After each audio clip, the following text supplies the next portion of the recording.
नमस्कार दोस्तों, स्वागत है आपका स्टडी फॉर सिविल सर्विसेज में। यदि स्टडी फॉर सिविल सर्विसेज के छात्र हैं तो ये वाला टेलीग्राम जरूर ज्वाइन करके रखिए। यूट्यूब चैनल में हमारे साथ है तो भी ये वाला टेलीग्राम ज्वाइन करना बहुत ज्यादा जरूरी है। सारे नोटिफिकेशन, सारे अपडेट, सारे मोस्ट इंपोर्टेंट पिक्स, सारा रिवीजन सब कुछ यहाँ पे बताया जाता है। टेस्ट को ध्यान से अटेम्प्ट करिए और बताइए कितना स्कोर आपने किया है, कितने सही किए हैं टोटल क्वेश्चन में से। सभी लोग अपना अपना स्कोर जरूर कमेंट करिए। देखिए ये हमारा एससीएस डेली क्विज चैनल है, इसमें डेली क्विज होती है, बिल्कुल फ्री में, इसको जरूर ज्वाइन कर लीजिएगा। ये हमारा इंस्टाग्राम का पेज है, इसको जरूर फॉलो कर लीजिएगा। Study for civil dot services करके अगर आप इंस्टाग्राम में सर्च करेंगे तो आपको मिल जाएगा। वीडियो के डिस्क्रिप्शन में इसकी लिंक दी हुई। इसमें आप स्टोरी सेक्शन जरूर देखते रहा करिए, प्लस इसमें हाईलाइट्स आते रहते हैं और प्लस पोस्ट आती रहती है, इनको जरूर फॉलो करते रहिए। Greetings everyone. इस सीरीज में हम लोग UPPSC pre full length mock test को डिस्कस कर रहे हैं और ये हमारा टेस्ट नंबर 22 है। तो अब हम बिना टाइम वेस्ट किए आज के क्वेश्चंस को स्टार्ट करेंगे और हमारा पहला क्वेश्चन है, उस्ताद चेमांचारी कोन्हीरामन नायर का हाल ही में निधन हो गया था, वह किस नृत्य शैली से जुड़े हुए थे? तो इसका आंसर क्या है? इसका आंसर है बी, मतलब कि Kathakali. Second question, ways and means advance के बारे में निम्नलिखित कथनों पर हमें विचार करना है और हमें देखना है कि कौन से कथन यहाँ पर सही हैं।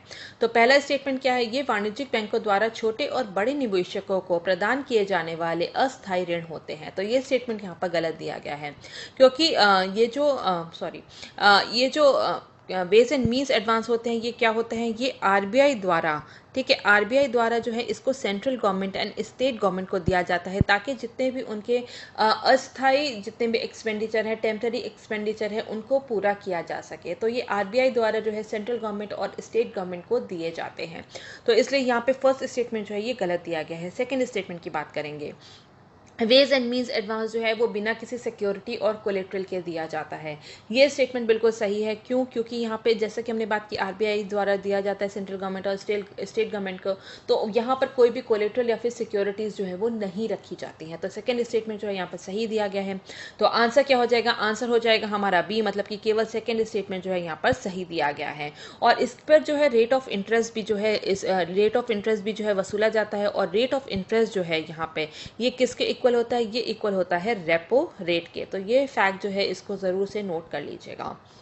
इसके बाद हम थर्ड क्वेश्चन को देखेंगे। लैग बी ओमर जो है एक रिलीजियस फेस्टिवल है, धार्मिक त्यौहार है, और ये किस देश का है? तो इसका आंसर क्या है? इसका आंसर है ए, मतलब कि इजराइल। तो अभी हाल ही में जो लैग बी ओमर जो है ये फेस्टिवल जो है वो सुर्खियों में बना रहा था, क्योंकि यहाँ पर जो है इस दौरान ये एक जूइश फेस्टिवल है, पहले तो बता दें, ठीक है। ये एक जूइश फेस्टिवल है और यहाँ पे जब ये त्यौहार जो है मनाया जा रहा था तो यहाँ पे स्टैम्पीड हुआ था और कई लोग जो है वो घायल हो गए थे। तो इस वजह से जो ये पूरा त्योहार है इजराइल का, ये सुर्खियों में भी हाल ही में था। इसके बाद हम फोर्थ क्वेश्चन को देखेंगे। निम्नलिखित कथनों पर हमें विचार करना है और हमें देखना है कि कौन से कथन यहाँ पे सही दिए गए हैं। तो पहला स्टेटमेंट क्या है? सिप्री के अनुसार भारत वर्ष 2020 में तीसरा सबसे बड़ा सैन्य व्यय करने वाला देश था, ठीक है। तो सबसे ज्यादा मिलिट्री स्पेंडर कौन था? वो इंडिया था। तीसरा सबसे बड़ा मिलिट्री स्पेंडर कौन था? वो था इंडिया। तो ये स्टेटमेंट यहाँ पर सही दी गई है। सेकेंड स्टेटमेंट क्या है? भारत दुनिया में शस्त्रों का सबसे बड़ा आयातक है। तो भारत दुनिया में शस्त्रों का सबसे बड़ा नहीं, दूसरा सबसे बड़ा आयातक है, ठीक है। और फर्स्ट कौन सा है? फर्स्ट है सऊदी अरेबिया, ठीक है। तो यहाँ पे सेकंड स्टेटमेंट जो है ये गलत दी जाती है। तो यहाँ पे जो तो आंसर क्या हो जाएगा? आंसर हो जाएगा ए, मतलब कि केवल पहली स्टेटमेंट जो है वो यहाँ पर सही दी गई है। फिफ्थ स्टेटमेंट की बात करेंगे। हमारे शरीर में कुप्फर कोशिकाएं कहाँ पाई जाती हैं? तो ये कहाँ पाई जाती हैं? ये हमारे यकृत में या फिर हम कह सकते हैं लीवर में पाई जाती हैं। और ये जो कुप्फर सेल्स होते हैं ये एक प्रकार के क्या होते हैं? ये एक प्रकार के इम्यून सेल्स होते हैं जो कि हमारे लीवर को, ठीक है, या फिर यकृत को जो है बैक्टीरियल इन्फेक्शन से बचाते हैं। किसी भी प्रकार के बैक्टीरियल इन्फेक्शन से जो है उनकी रक्षा करते हैं। इसके बाद हम सिक्स क्वेश्चन देखेंगे और सिक्स क्वेश्चन कहता है कि जो यहाँ पे जो कुछ हाइडल प्रोजेक्ट्स दिए गए हैं और ये कहाँ पर अवस्थित हैं, हमें वहां से जो है इनको मैच करना है। तो अगर हम बात करें रंगा नदी की, ठीक है, तो रंगा नदी कहाँ पर है? ये जो है ये अरुणाचल प्रदेश में है। दोयांग कहाँ पर है? ये नागालैंड में है। रंगित हाइडल प्रोजेक्ट कहाँ पर है? ये है सिक्किम में। और जो धालेश्वरी हाइडल प्रोजेक्ट है ये कहाँ पर है? ये मिजोरम में है। तो हमारा आंसर क्या हो जाएगा? हमारा आंसर हो जाएगा सी, मतलब कि 3, 2, 4 एंड 1। सेवेंथ क्वेश्चन, स्टेलेक्टाइट और स्टेलेग्माइट किसके निक्षेपण स्थल रूप हैं? ठीक है, डिपोजिशनल लैंडफॉर्म्स किसके हैं ये? तो इसका आंसर क्या है? इसका आंसर है सी, मतलब कि अंडरग्राउंड वाटर के, भूमिगत जल के हैं। इसके बाद हम 8th क्वेश्चन देखेंगे। कुछ पोर्ट्स दिए गए हैं और वो किस एम्पायर के थे, हमें वहां से जो है इसको जो है मैच करना है। तो पहला क्या है? पूम्पुहार पोर्ट, ये किसका था? ये चोझा एम्पायर का था। अरिकामेटू पोर्ट, ये किसका था? ये चोलास का था। तूतकुदी पोर्ट, ये पांड्यास का पोर्ट था। और महाबकलीपुरम जो है ये पल्लवास का एक पोर्ट था। तो हमारा आंसर क्या हो जाएगा? हमारा आंसर हो जाएगा ए, मतलब कि 1, 2, 3 एंड 4। 9th क्वेश्चन, निम्नलिखित में से कौन सा विकल्प जो है वो सही ढंग से मेल नहीं खाता है? तो कीवर्ड पे ध्यान रखना जरूरी है, मेल नहीं खाता है। ठीक है, नहीं नहीं यहाँ पर कीवर्ड है।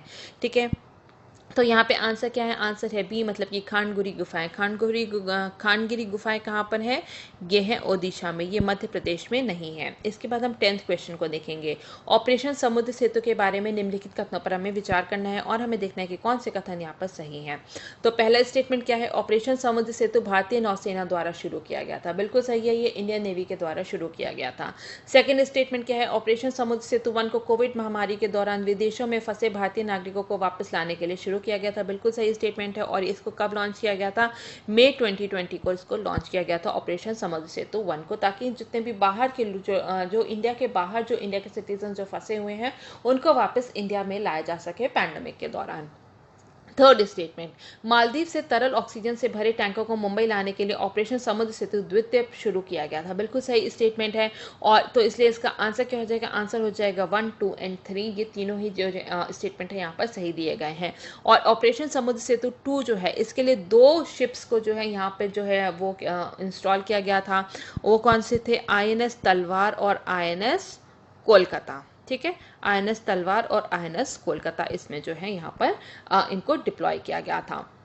इसके बाद 11th क्वेश्चन, विश्व व्यापार संगठन मतलब कि वर्ल्ड ट्रेड ऑर्गेनाइजेशन की प्रथम महिला महानिदेशक कौन है? तो वो है नोजी ओकोंजो इवेला। तो आंसर क्या हो जाएगा? वो हो जाएगा हमारा ए। इसके बाद 12th क्वेश्चन देखेंगे। बैड बैंकों के संदर्भ में निम्नलिखित कथनों पर हमें विचार करना है और इसमें हमें देखना है कि कौन से कथन यहाँ पर सही है। यह एक एसेट रिकंस्ट्रक्शन कंपनी है जो वाणिज्यिक बैंकों के बाकी ऋणों को अपने नियंत्रण में लेती है और समय के साथ धन की वसूली करती है। ठीक है, उनके बैड लोन्स को लेती है और उसके बाद जो है वो धन की वसूली करती है। तो ये स्टेटमेंट यहाँ पर सही दिया गया है। बैड बैंकों को लोगों को उधार देने और उनसे जमा स्वीकार करने की अनुमति प्राप्त होती है। तो ये स्टेटमेंट यहाँ पर गलत दिया गया है। तो आंसर क्या हो जाएगा? आंसर हो जाएगा हमारा ए। तो बैड बैंक्स क्या होते हैं? बैड बैंक्स ऐसे बैंक्स होते हैं, जितने भी कमर्शियल बैंक होते हैं उनके जो नॉन परफॉर्मिंग एसेट्स होते हैं। नॉन परफॉर्मिंग एसेट्स कौन से होते हैं? नॉन परफॉर्मिंग एसेट्स वो होते हैं जो कि जिन पर ऐसे लोन्स, ठीक है, ऐसे लोन्स जो बैंकों द्वारा दिए गए ऐसे लोन जिन पर कि पिछले 90 दिनों पे ना ही प्रिंसिपल अमाउंट प्राप्त हुआ है ना ही इंटरेस्ट का कोई भी अमाउंट प्राप्त हुआ है, तो उसको क्या कहते हैं? उसको नॉन परफॉर्मिंग एसेट कहते हैं। तो ये जो बैड बैंक्स होते हैं ये क्या करते हैं? ये कमर्शियल बैंक से उन नॉन परफॉर्मिंग एसेट्स को जो है खरीद लेते हैं और बाद में उनकी वसूली करते हैं जो डिफॉल्टर्स से। तो पहला स्टेटमेंट जो है यहाँ पर सही दिया गया है। लेकिन ये जो बैड बैंक्स होते हैं ये किसी भी तरीके से जो है पब्लिक डीलिंग में नहीं होते हैं, ना ही वो उनको उधार दे सकते हैं, ना ही वो लोन दे सकते हैं, ना ही उनसे जो है डिपॉजिट ले सकते हैं। तो किसी भी प्रकार के पब्लिक डीलिंग में वो नहीं होते हैं बैड बैंक्स। तो इसलिए यहाँ पर सेकेंड स्टेटमेंट जो है यहाँ पर गलत दिया गया है। इसके बाद हम लोग 13th क्वेश्चन को देखेंगे और इसमें है निम्नलिखित कथनों पर हमें विचार करना है। और मैक्रोबेंथोस ऐसे जीव हैं जो पानी की सतह के नीचे रहते हैं। ठीक है, जो ये पानी के सतह के नीचे रहते हैं ये जो है बॉटम लेयर में भी रहते हैं। तो इसको हम ये स्टेटमेंट जो है यहाँ पर सही दी गई है। सेकेंड स्टेटमेंट, मैक्रोबेंथोस नग्न आंखों के लिए अदृश्य होते हैं। ठीक है, तो ये क्या ये इनविजिबल होते हैं नेकेड आई को? नहीं, हम इन्हें देख सकते हैं क्योंकि ये 1.00 mm से जो है वो बड़े होते हैं। तो इसलिए सेकंड स्टेटमेंट यहाँ पर क्या है? ये गलत दिया गया है। थर्ड स्टेटमेंट, मैक्रोबेंथोस अपना भोजन स्वयं बनाते हैं। बिल्कुल नहीं, ये भी गलत है। ये जो है ये प्लैंक्टन्स जो होते हैं, जो एल्गे होते हैं या फिर जितने भी जो छोटे माइक्रो ऑर्गेनिज्म होते हैं उनको अपना खाना, उनको अपना आहार बनाते हैं। तो यहाँ पे थर्ड स्टेटमेंट भी जो है वो गलत दी गई है। तो आंसर क्या हो जाएगा? आंसर हो जाएगा बी, मतलब कि केवल फर्स्ट स्टेटमेंट जो है यहाँ पर सही दिया गया है। तो अगर हम मैक्रोबेंथोस की बात करें तो जो है ये वाटर कॉलम जितने भी सरफेस वाटर होता है उसके नीचे ही रहते हैं और 1 mm से जो है ज़्यादा बड़े होते हैं, इसलिए हम उन्हें जो है नेकेड आई से भी देख सकते हैं। और ये जो है प्लैंक्टन्स को अपना आहार बनाते हैं। अगर हम इनके एग्जाम्पल की बात करें, एग्जाम्पल की अगर हम बात करें तो कौन है? स्टारफिश इनका एग्जाम्पल है। जितने भी वॉर्म्स होते हैं वो इसके एग्जाम्पल के तौर पर हम इनको देख सकते हैं। इसके बाद हम 14th क्वेश्चन को देखेंगे। आदित्य L1 के बारे में निम्नलिखित कथनों पर हमें विचार करना है और हमें देखना है कि कौन कौन से कथन यहाँ पर सही दिए गए हैं। तो पहला स्टेटमेंट क्या कहता है? ये भारत का दूसरा सौर मिशन है जिसे इसरो द्वारा लॉन्च किया गया था। तो यहाँ पे गलत है, ये दूसरा नहीं, ये पहला सोलर मिशन होगा भारत का, इसरो का। ठीक है। सेकेंड स्टेटमेंट, आदित्य L1 को 2024 में लॉन्च किया जाएगा। नहीं, इसे 2024 में नहीं, इसे 2022 में लॉन्च करने की तैयारी की जा रही है। इसके बाद थर्ड स्टेटमेंट को देखेंगे। ये सूर्य की सबसे बाहरी परतों कोरोना और क्रोमोस्फीयर का अध्ययन करेगा। बिल्कुल सही स्टेटमेंट है। तो हमारा आंसर क्या हो जाएगा? आंसर हो जाएगा बी, मतलब कि केवल थर्ड स्टेटमेंट जो है हमारा सही दिया गया है। 15th क्वेश्चन, अंतरिक्ष में लैग्रेंजियन पॉइंट क्या होते हैं? ठीक है, तो ये कौन से पॉइंट होते हैं? कि वह स्थान होते हैं जो दो बड़े द्रव्यमानों का संयुक्त गुरुत्वाकर्षण खिंचाव को एक दूसरे को संतुलित करता है। ठीक है, तो आंसर क्या हो जाएगा? आंसर हो जाएगा बी। इसके बाद 16th क्वेश्चन देखेंगे। रीचिंग जीरो फोरम किस बीमारी के उन्मूलन से संबंधित है? तो ये किससे संबंधित है? ये है मलेरिया से संबंधित, रीचिंग जीरो फोरम। इसका 17th क्वेश्चन देखेंगे कि इसमें हमें बताना है कि इसमें कौन कौन से कथन जो है यहाँ पर सही दिए गए हैं। तो पहला कथन क्या है? भारत का पहला फायर पार्क भुवनेश्वर ओडिशा में स्थापित किया गया है। बिल्कुल सही स्टेटमेंट है। सेकंड स्टेटमेंट भी यहाँ पे सही दिया गया है कि उत्तर प्रदेश के पिलखुआ में फायर सेफ्टी ट्रेनिंग के लिए कौशल विकास केंद्र स्थापित किया गया है। तो आंसर क्या हो जाएगा? आंसर हो जाएगा हमारा सी, क्योंकि यहाँ पे दोनों स्टेटमेंट जो है वो एकदम सही दिए गए हैं। 18 क्वेश्चन, हाल ही में एशिया के लिए बोआ फोरम कहाँ आयोजित किया गया था? तो ये कहाँ पे आयोजित किया गया था? ये आयोजित किया गया था चाइना के हैनान प्रोविंस में। ठीक है, इसके बाद हम 19 क्वेश्चन देखेंगे। निम्नलिखित कथनों पर हमें विचार करना है और हमें देखना है कि कौन से कथन यहाँ पर सही दिए गए हैं। तो पहला स्टेटमेंट क्या है? पहला स्टेटमेंट क्या है? उत्तर प्रदेश में ऐसे 3% बच्चे हैं जो शराब के आदी हैं। ये बिल्कुल सही स्टेटमेंट है। सेकंड स्टेटमेंट क्या है? Narcotics drugs and psychotropic drugs अधिनियम भारत से बाहर रहने वाले सभी भारतीय नागरिकों पर लागू होता है। बिल्कुल सही स्टेटमेंट है। तो यहाँ पे आंसर क्या हो जाएगा? आंसर हो जाएगा सी। ठीक है, तो जो NDPS एक्ट है, जो क्या narcotics drugs and psychotropic drugs है, ये एक्ट कब लाया गया था? ये एक्ट लाया गया था 1985 में। और हाल ही में रिपोर्ट आई है जिसमें कि पाया गया है कि उत्तर प्रदेश के ऐसे 3% बच्चे हैं जो जिसे कि शराब के आदी हैं। ठीक है, वो बहुत ही ज़्यादा एडिक्टेड हैं। और ये जो पूरा जो NDPS एक्ट है, ये इंडियन टेरिटरी में तो जो है लागू होता ही है। इसके साथ साथ अगर कोई बाहर, ठीक है, विदेशों में भी अगर कोई इंडियन सिटीजन रह रहा है तो उन पर भी ये लागू होता है। ठीक है, इसके साथ साथ अगर कोई भी पैसेंजर है जो एयरक्राफ्ट या फिर जो शिप्स हैं, ठीक है, उनमें अगर ट्रैवल कर रहा है और वो इंडिया में रजिस्टर है तो उन पर भी ये लागू होता है। ठीक है, तो इसलिए जो है यहाँ पर जो है इसका जो दायरा है इस पूरे एक्ट का, ये बहुत ही बड़ा है। तो इसलिए यहाँ पे आंसर क्या हो जाएगा? आंसर हो जाएगा सी, क्योंकि यहाँ पे दोनों स्टेटमेंट जो है सही दी गई हैं।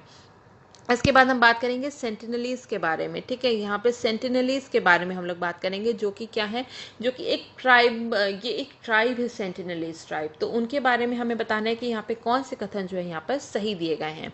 तो सेंटिनलीज जो है, ये जो है the most contacted tribe of North Sentinel Island of the Andamans. ठीक है, तो ये यहाँ पे स्टेटमेंट जो है यहाँ पे गलत दी गई है। सेकेंड स्टेटमेंट क्या है? Agriculture is the primary occupation of sentinels. ठीक है, तो ये यहाँ पे गलत दिया गया है। और थर्ड स्टेटमेंट क्या है?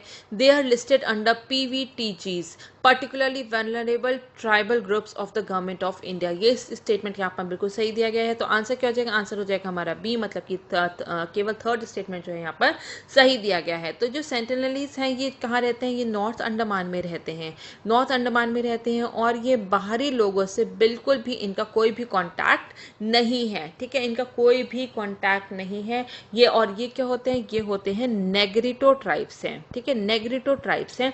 और बाहर जितने भी लोग हैं उनसे जो है, ये आउटसाइडर्स जितने भी हैं उनसे ये कोई भी कांटेक्ट नहीं रखना चाहते और बिल्कुल ही ये आइसोलेटेड रहते हैं। और माना जा रहा है कि इनकी जो पॉपुलेशन है वो कुल 50 से 100 लोगों की है।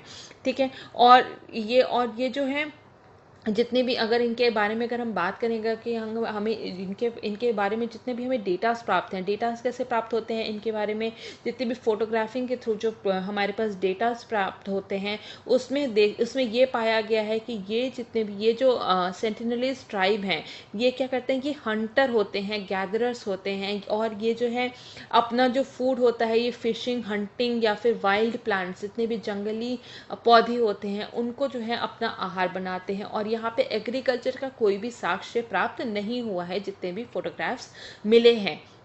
तो एग्रीकल्चर से जो है यहाँ पे इनका कोई भी मतलब कि एग्रीकल्चर में जो है ये बिल्कुल भी इंडल्ज नहीं है, इसलिए सेकंड स्टेटमेंट भी यहाँ पर जो है गलत है। और अगर हम बात करें जो पीवीटीजीज ग्रुप हैं, ठीक है, गवर्नमेंट ऑफ इंडिया के, इसमें जो है ग्रेट अंडमानीज, शॉम्पेन, ओंगे, जरावा, सेंटिनल्स, ये सभी जो है पीवीटीजीज के अंदर जो है वो इंक्लूडेड है। इसके बाद हम 21st क्वेश्चन देखेंगे। मदन मोहन मालवीय के संदर्भ में निम्नलिखित कथनों पर हमें विचार करना है और हमें देखना है कि कौन से कथन यहाँ पर सही दिए गए हैं। तो पहला स्टेटमेंट क्या है? पहला स्टेटमेंट है राधा कृष्ण ने उन्हें महामना की उपाधि दी थी। ठीक है, तो इनको महामना की उपाधि किसने दी थी? ये जो है राधा कृष्ण ने नहीं दी थी, ये किसने दी थी? महात्मा गांधी जी ने इन्हें जो है महामना की उपाधि दी थी। सेकेंड स्टेटमेंट, उन्होंने 1915 में बनारस हिंदू विश्वविद्यालय की स्थापना की थी। ठीक है, तो ये 1915 में नहीं, बीएचयू की स्थापना कब हुई थी? वो हुई थी 1916 में। Third statement, with his efforts Devanagari was introduced in British India courts. उनके प्रयासों से देवनागरी को ब्रिटिश भारत की अदालतों में पेश किया गया था। बिल्कुल सही स्टेटमेंट है, तो आंसर क्या हो जाएगा? सी हो जाएगा, मतलब कि केवल थर्ड स्टेटमेंट जो है यहाँ पर सही दिया गया है। इसके बाद हम नेक्स्ट क्वेश्चन देखेंगे। नेक्स्ट क्वेश्चन है 22nd क्वेश्चन, ग्रेनाइट के निर्माण के लिए निम्न में से कौन सा जिला जो है प्रसिद्ध है? तो ये यूपी बेस्ड क्वेश्चन है और आंसर क्या है? इसका आंसर है ललितपुर। ठीक है, ललितपुर में जो है ग्रेनाइट का निर्माण किया जाता है। इसके बाद हम 23rd क्वेश्चन देखेंगे। 23rd क्वेश्चन जी यहाँ पे दो लिस्ट दी गई हैं और हमें उन्हें मैच करना है। तो यहाँ पर जो है यहाँ पर जो है अगर हम चोलास की बात करें, ठीक है, तो चोलास की अगर हम कैपिटल क्या थी? ठीक है, तो यहाँ पे चोलास की कैपिटल कौन सी थी? चोलास की कैपिटल थी तांजोर। इसके बाद पांड्यास की देखें तो वो थी मदुरई। चेरास की देखें तो वो क्या थी? वो थी वांची। और पल्लवास की थी कांचीपुरम।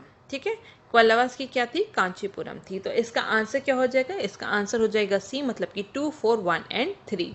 इसके बाद 24th क्वेश्चन देखेंगे। पराक्रम दिवस किस स्वतंत्रता सेनानी की जयंती के रूप में मनाया जाता है? ठीक है, तो पराक्रम दिवस किस लिए मनाया जाता है? वो मनाया जाता है 24th का होगा सुभाष चंद्र बोस, मतलब कि B is the right answer. Subhash Chandra Bose की जो बर्थ एनिवर्सरी होती है उसको पराक्रम दिवस के रूप में मनाई जाती है।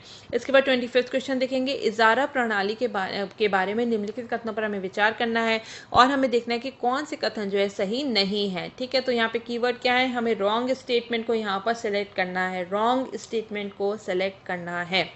पहला स्टेटमेंट देखेंगे, ये भारत में राजस्व कृषि प्रणाली का एक रूप था। ठीक है, तो ये यहाँ पर जो है यहाँ पर ये गलत दिया गया है। ठीक है, इसके बाद हम देखेंगे इसे हुमायूं ने पेश किया था। इसे हुमायूं ने पेश किया था? नहीं। इसे किसने पेश किया था? इसे जहांदार शाह ने पेश किया था। तो 1700 इजारा सिस्टम जो है ये एक रेवेन्यू फार्मिंग सिस्टम था। बिल्कुल सही स्टेटमेंट दिया गया है। ठीक है, ये जो सॉरी 25th फिर से करते हैं। ठीक है, consider the following statement about इजारा सिस्टम। तो इसमें पहले स्टेटमेंट क्या है?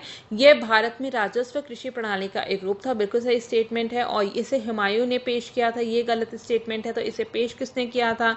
इसे पेश किया था जहांदार शाह जी ने वर्ष 1712 में। ठीक है, तो इसलिए यहाँ पर जो गलत स्टेटमेंट कौन सी है? वो है केवल सेकंड। तो यहाँ पे आंसर क्या हो जाएगा? आंसर हो जाएगा इसका बी।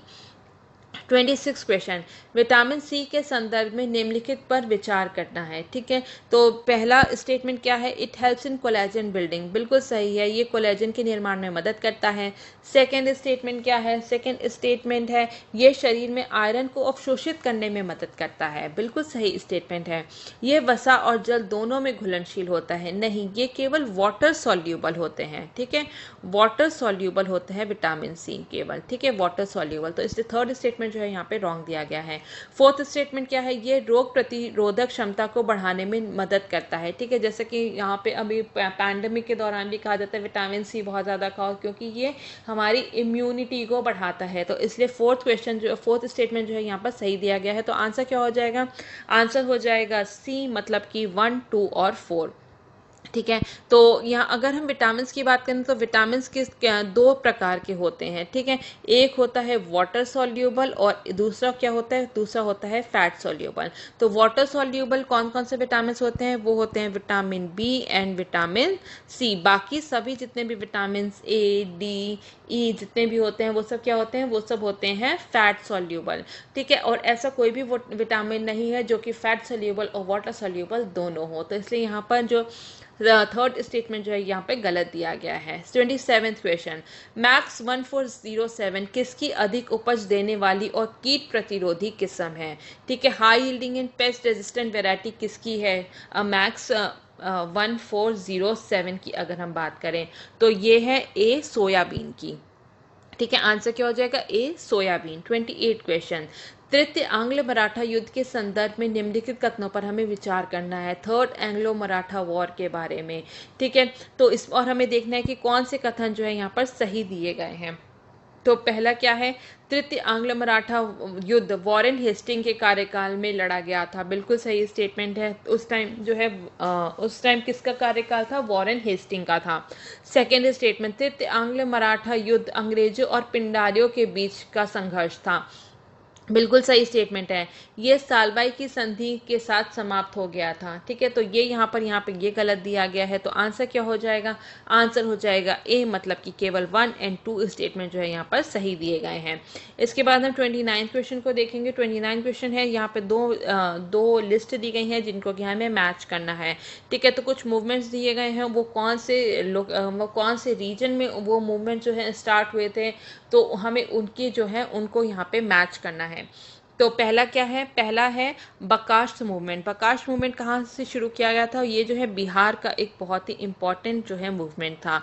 इसके बाद तिभागा मूवमेंट जो है ये बंगाल का था। वर्ली मूवमेंट कहाँ का था, ये जो था ये महाराष्ट्र का था। और पुनाप्रा वायलार अपराइजिंग कहाँ का था, ये केरला का था। तो हमारा आंसर क्या हो जाएगा, आंसर हो जाएगा हमारा बी, मतलब कि 2, 4, 3 और 1।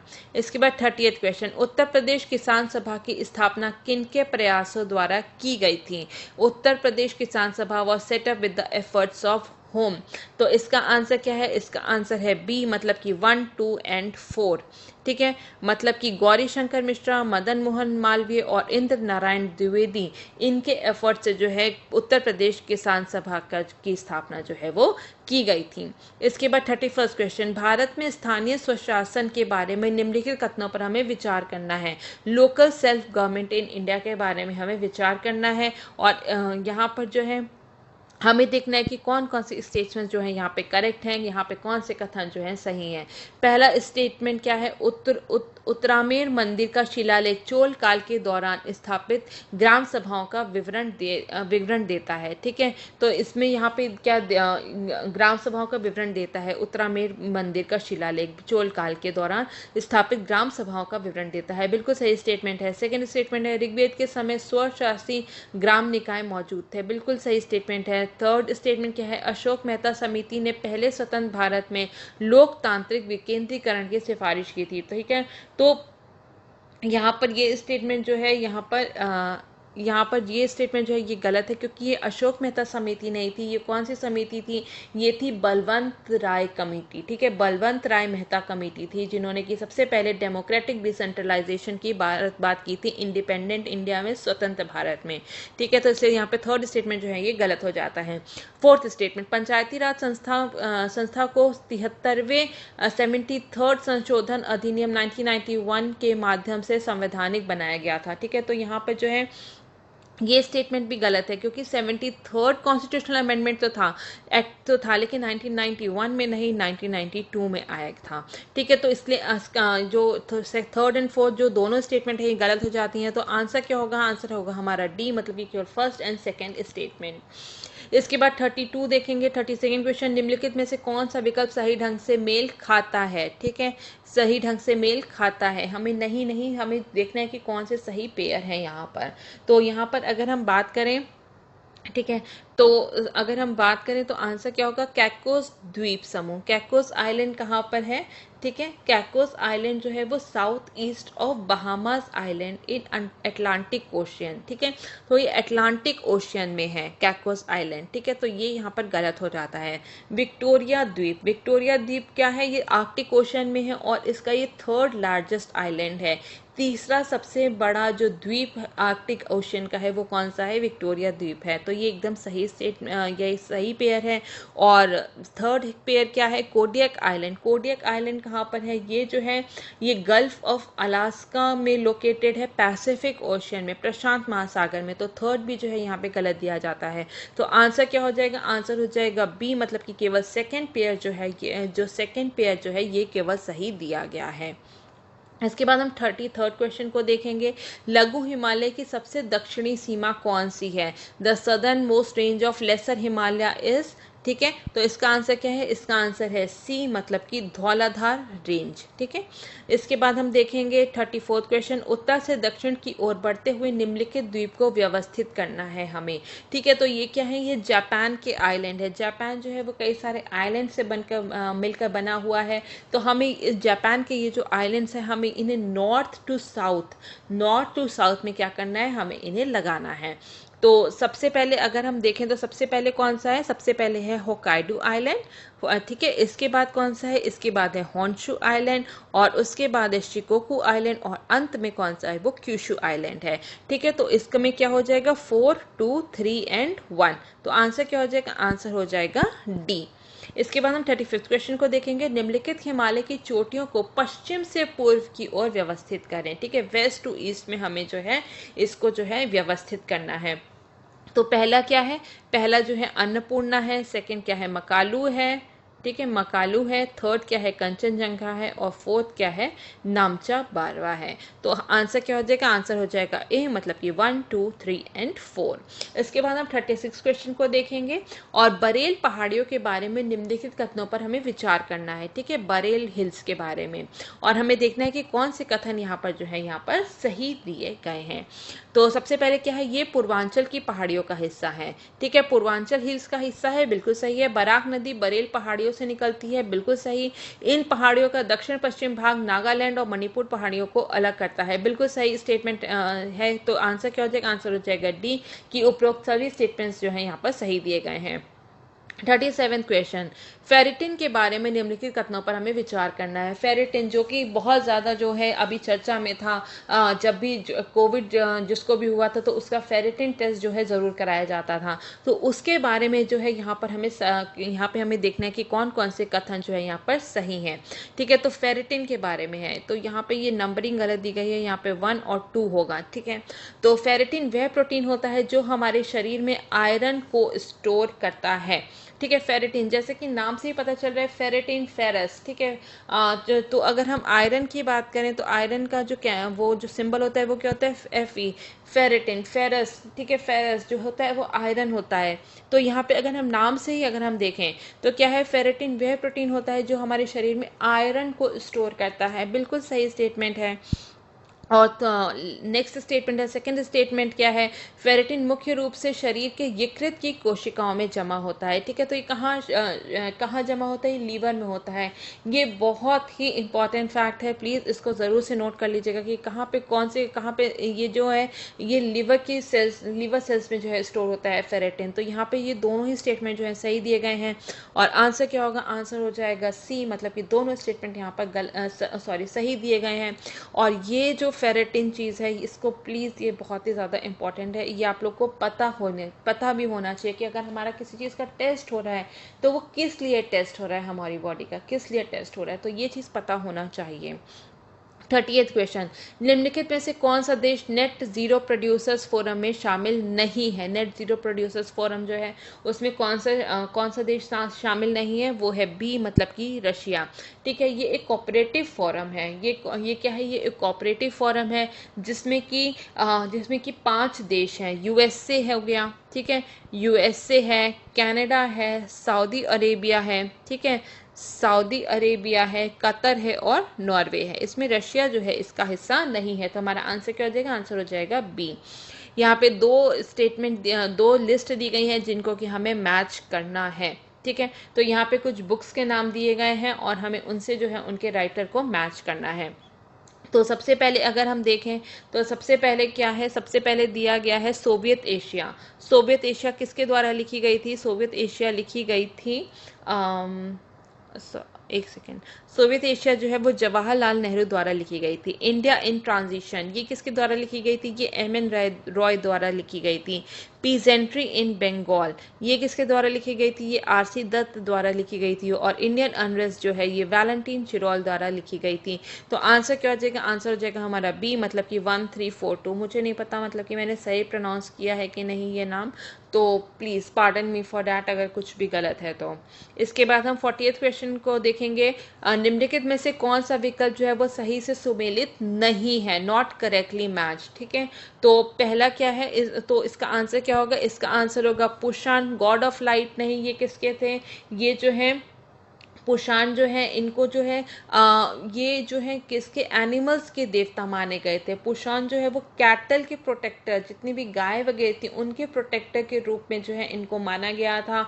और बाद में आगे चल के जो है लेटर जो है इनको जो है जो गॉड ऑफ शूद्रास के तरह भी जाना जाता है। ठीक है, गॉड ऑफ शूद्रास। इसके बाद हम 41st क्वेश्चन को देखेंगे। गौतम बुद्ध के समकालीन राजा थे। ठीक है, गौतम बुद्ध के समकालीन राजा यहाँ पे कौन कौन से थे? वो थे अजातशत्रु, प्रसेनजीत और बिंबिसार। ठीक है, तो ये तीनों जो है ये गौतम बुद्ध के समकालीन थे। तो आंसर क्या हो जाएगा? आंसर हो जाएगा सी, मतलब कि 1, 2 एंड 3। इसके बाद हम 42nd क्वेश्चन को देखेंगे और 42nd क्वेश्चन में यहाँ पे दो लिस्ट दी गई हैं जिसको कि हमें यहाँ पे सही से जो है इसको मैच करना है। तो यहाँ पे कुछ यूनिवर्सिटीज़ दी गई हैं और उसके संस्थापक दिए गए हैं, फाउंडर्स दिए गए हैं। तो सबसे पहला क्या है? सबसे पहले यहाँ पर दिया गया है नालंदा। नालंदा जो है उसके नालंदा यूनिवर्सिटी के संस्थापक कौन माने जाते हैं? वो माने जाते हैं कुमारगुप्त वन। विक्रमशिला उसके माने जाते हैं धर्मपाल। उदांतपुरी के माने जाते हैं गोपाला। और जगदल यूनिवर्सिटी के जो फाउंडर हैं वो कौन है? वो रामपाल हैं। तो आंसर क्या हो जाएगा? आंसर हो जाएगा हमारा ए, मतलब कि 3, 4, 2 एंड 1। इसके बाद 43rd क्वेश्चन। उत्तर प्रदेश का सबसे पुराना वन्य जीव अभ्यारण्य कौन सा है? ठीक है, तो सबसे पुराना अगर हम देखें तो वो कौन सा है? वो है बी, चंद्रप्रभा वन्य जीव अभ्यारण्य, जो कि कब बना था? वो बना था 1957 में। और ये कहाँ पर अवस्थित है? ये है चंदौली डिस्ट्रिक्ट में। ठीक है, चंदौली डिस्ट्रिक्ट में ये है। इसके बाद हम 44th क्वेश्चन को देखेंगे। निम्नलिखित में से कौन सा कथन जो है वो सही है? यहाँ पर 3 कथन दिए गए हैं।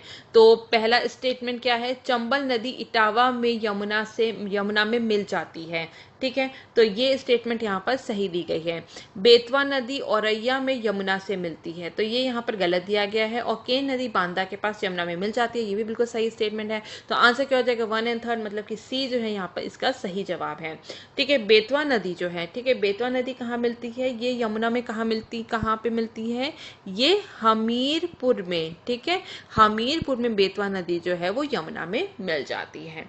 और बेतवा नदी के बारे में अगर हम और बात करें तो बेतवा नदी जो है ये कुमरा विलेज, रायसेन, मध्य प्रदेश से निकलती है।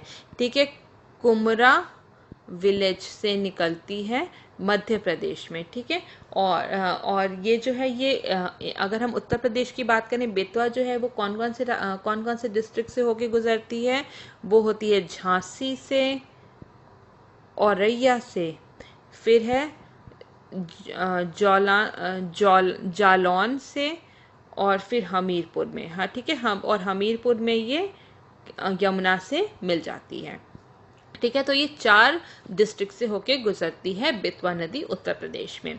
इसके बाद हम 45th क्वेश्चन देखेंगे और वो है कि उसमें हमें देखते हैं कि कौन से कथन यहाँ पर सही हैं। उत्तर प्रदेश सरकार ने घाघरा नदी का नाम बदलकर सरयू कर दिया है। ठीक है, तो ये स्टेटमेंट बिल्कुल सही है। राजकीय नदी के नाम में बदलाव के लिए केंद्र सरकार की मंजूरी की जरूरत नहीं होती है। ठीक है, तो ये स्टेटमेंट जो है यहाँ पे गलत दिया गया है। क्योंकि अगर कोई भी रिवर से रिलेटेड मैटर है, ठीक है, तो ये किस में दिया गया है, ये यूनियन लिस्ट में दिया गया है। यूनियन लिस्ट का आइटम नंबर 56 जो है वो नदियों से रिलेटेड है, और ठीक है, तो इसलिए जो है यहाँ पे जो है केंद्र सरकार की मंजूरी की ज़रूरत जो है वो ज़रूर से पड़ती है। इसलिए यहाँ पे सेकेंड स्टेटमेंट जो है यहाँ पे गलत दिया गया है। तो आंसर क्या हो जाएगा, आंसर हो जाएगा ए, मतलब कि केवल फर्स्ट स्टेटमेंट जो है यहाँ पर सही दिया गया है। और अगर हम बात करें यूनियन लिस्ट किस में दी गई है, वो जो है वो जो इंडियन कॉन्स्टिट्यूशन का हमारा जो 7 शेड्यूल है उसमें जो है यूनियन लिस्ट, स्टेट लिस्ट और कंकरेंट लिस्ट जो है वो दी गई हैं। इसके बाद अगर हम घाघरा नदी के बारे में थोड़ी सी और बात करते हैं, ठीक है, क्योंकि ये जो है यहाँ पे उत्तर प्रदेश से रिलेटेड है सारा, तो इसलिए हम घाघरा नदी के बारे में थोड़ी सी और बात करेंगे। घाघरा नदी को जो है सरयू नदी का नाम दिया गया है, किसके बीच में, चांदपुर कटौली विलेज से, जो कि गोंडा में है, तो वहाँ से लेके रिवालगंज बिहार तक जो है इसको जो है सरयू नदी का जो है नाम दिया गया है। इसके बाद हम 46 क्वेश्चन को देखेंगे, और यहाँ पर जो है हमें जो है मैच द फॉलोइंग है कि मैच द फॉलोइंग है, हमें 2 सूची दी गई है और हमें यहाँ पर उसको मैच करना है। तो सबसे पहले क्या है, लॉरिक एसिड। लॉरिक एसिड किस में पाया जाता है, लॉरिक एसिड जो है ये कोकोनट ऑयल में पाया जाता है। एड्यूसिक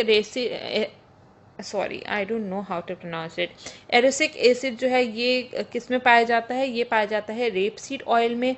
मैलाइक एसिड जो है ये ग्रेप्स में पाया जाता है, और मेथेनोइक एसिड जो है ये आंट्स में पाया जाता है। तो आंसर क्या हो जाएगा, आंसर हो जाएगा हमारा डी, मतलब कि 2, 3, 4 एंड 1। कोरोनरी एंजियोग्राफी में प्रयुक्त कंट्रास्ट डाई में शामिल क्या होता है, ठीक है, the contrast die used in coronary angiography contains, तो वो क्या होता है, वो होता है आयोडीन।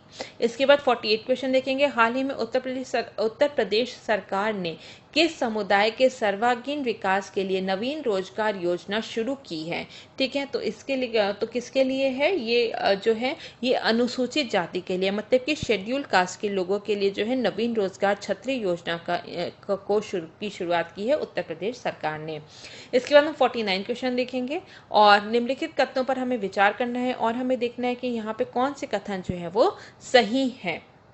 पहला स्टेटमेंट, उत्तर प्रदेश का पहला गिद्ध संरक्षण और प्रजनन केंद्र ग्रेटर नोएडा में स्थापित किया जाएगा, तो ये स्टेटमेंट यहाँ पर गलत दिया गया है। सेकंड स्टेटमेंट, ये उत्तर प्रदेश सरकार और जूलॉजिकल सर्वे ऑफ इंडिया की संयुक्त परियोजना है, ये भी यहाँ पे गलत दिया गया है। तो आंसर क्या हो जाएगा, आंसर हो जाएगा डी, क्योंकि यहाँ पे कोई भी स्टेटमेंट जो है यहाँ पे सही नहीं दिया गया है।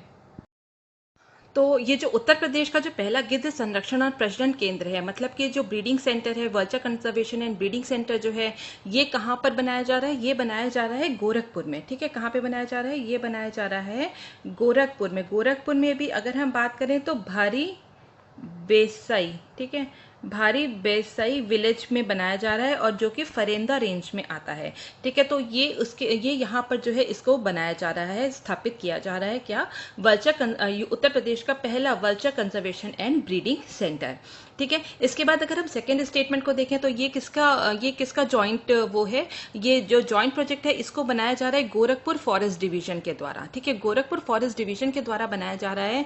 प्लस इसमें जो है बॉम्बे नेचुरल हिस्ट्री जो है BNH और जो वाइल्ड लाइफ रिसर्च इंस्टीट्यूट है, ये दोनों इसमें टेक्निकल हेल्प करेंगे। और ये जो पूरा ब्रीडिंग सेंटर है, जो पूरा कंजर्वेशन सेंटर है, ये जो हरियाणा में पिंजौर में जो vulture conservation and breeding centre है उसको बेसिस उसकी तरह जो है इसको बनाया जा रहा है, उसी प्रोजेक्ट की तरह यहाँ पे बनाया जा रहा है। और ये जो vulture conservation and breeding centre है, ये यहाँ पर जो है मेनली अगर हम देखें तो जो किंग वल्चर है, या फिर हम इसको कह सकते हैं कि जो रेड हेडेड वल्चर्स होते हैं, जिसको कि पौंडीचेरी वल्चर या फिर इंडियन ब्लैक वल्चर भी कहा जाता है, ये मेनली इनके कंजर्वेशन के लिए बनाया जा रहा है, ठीक है। इसके बाद हम नेक्स्ट क्वेश्चन पे चलेंगे, जो कि है 50th क्वेश्चन, और यहाँ पे 2 हमें लिस्ट दी गई है जिसको कि हमें मैच करना है।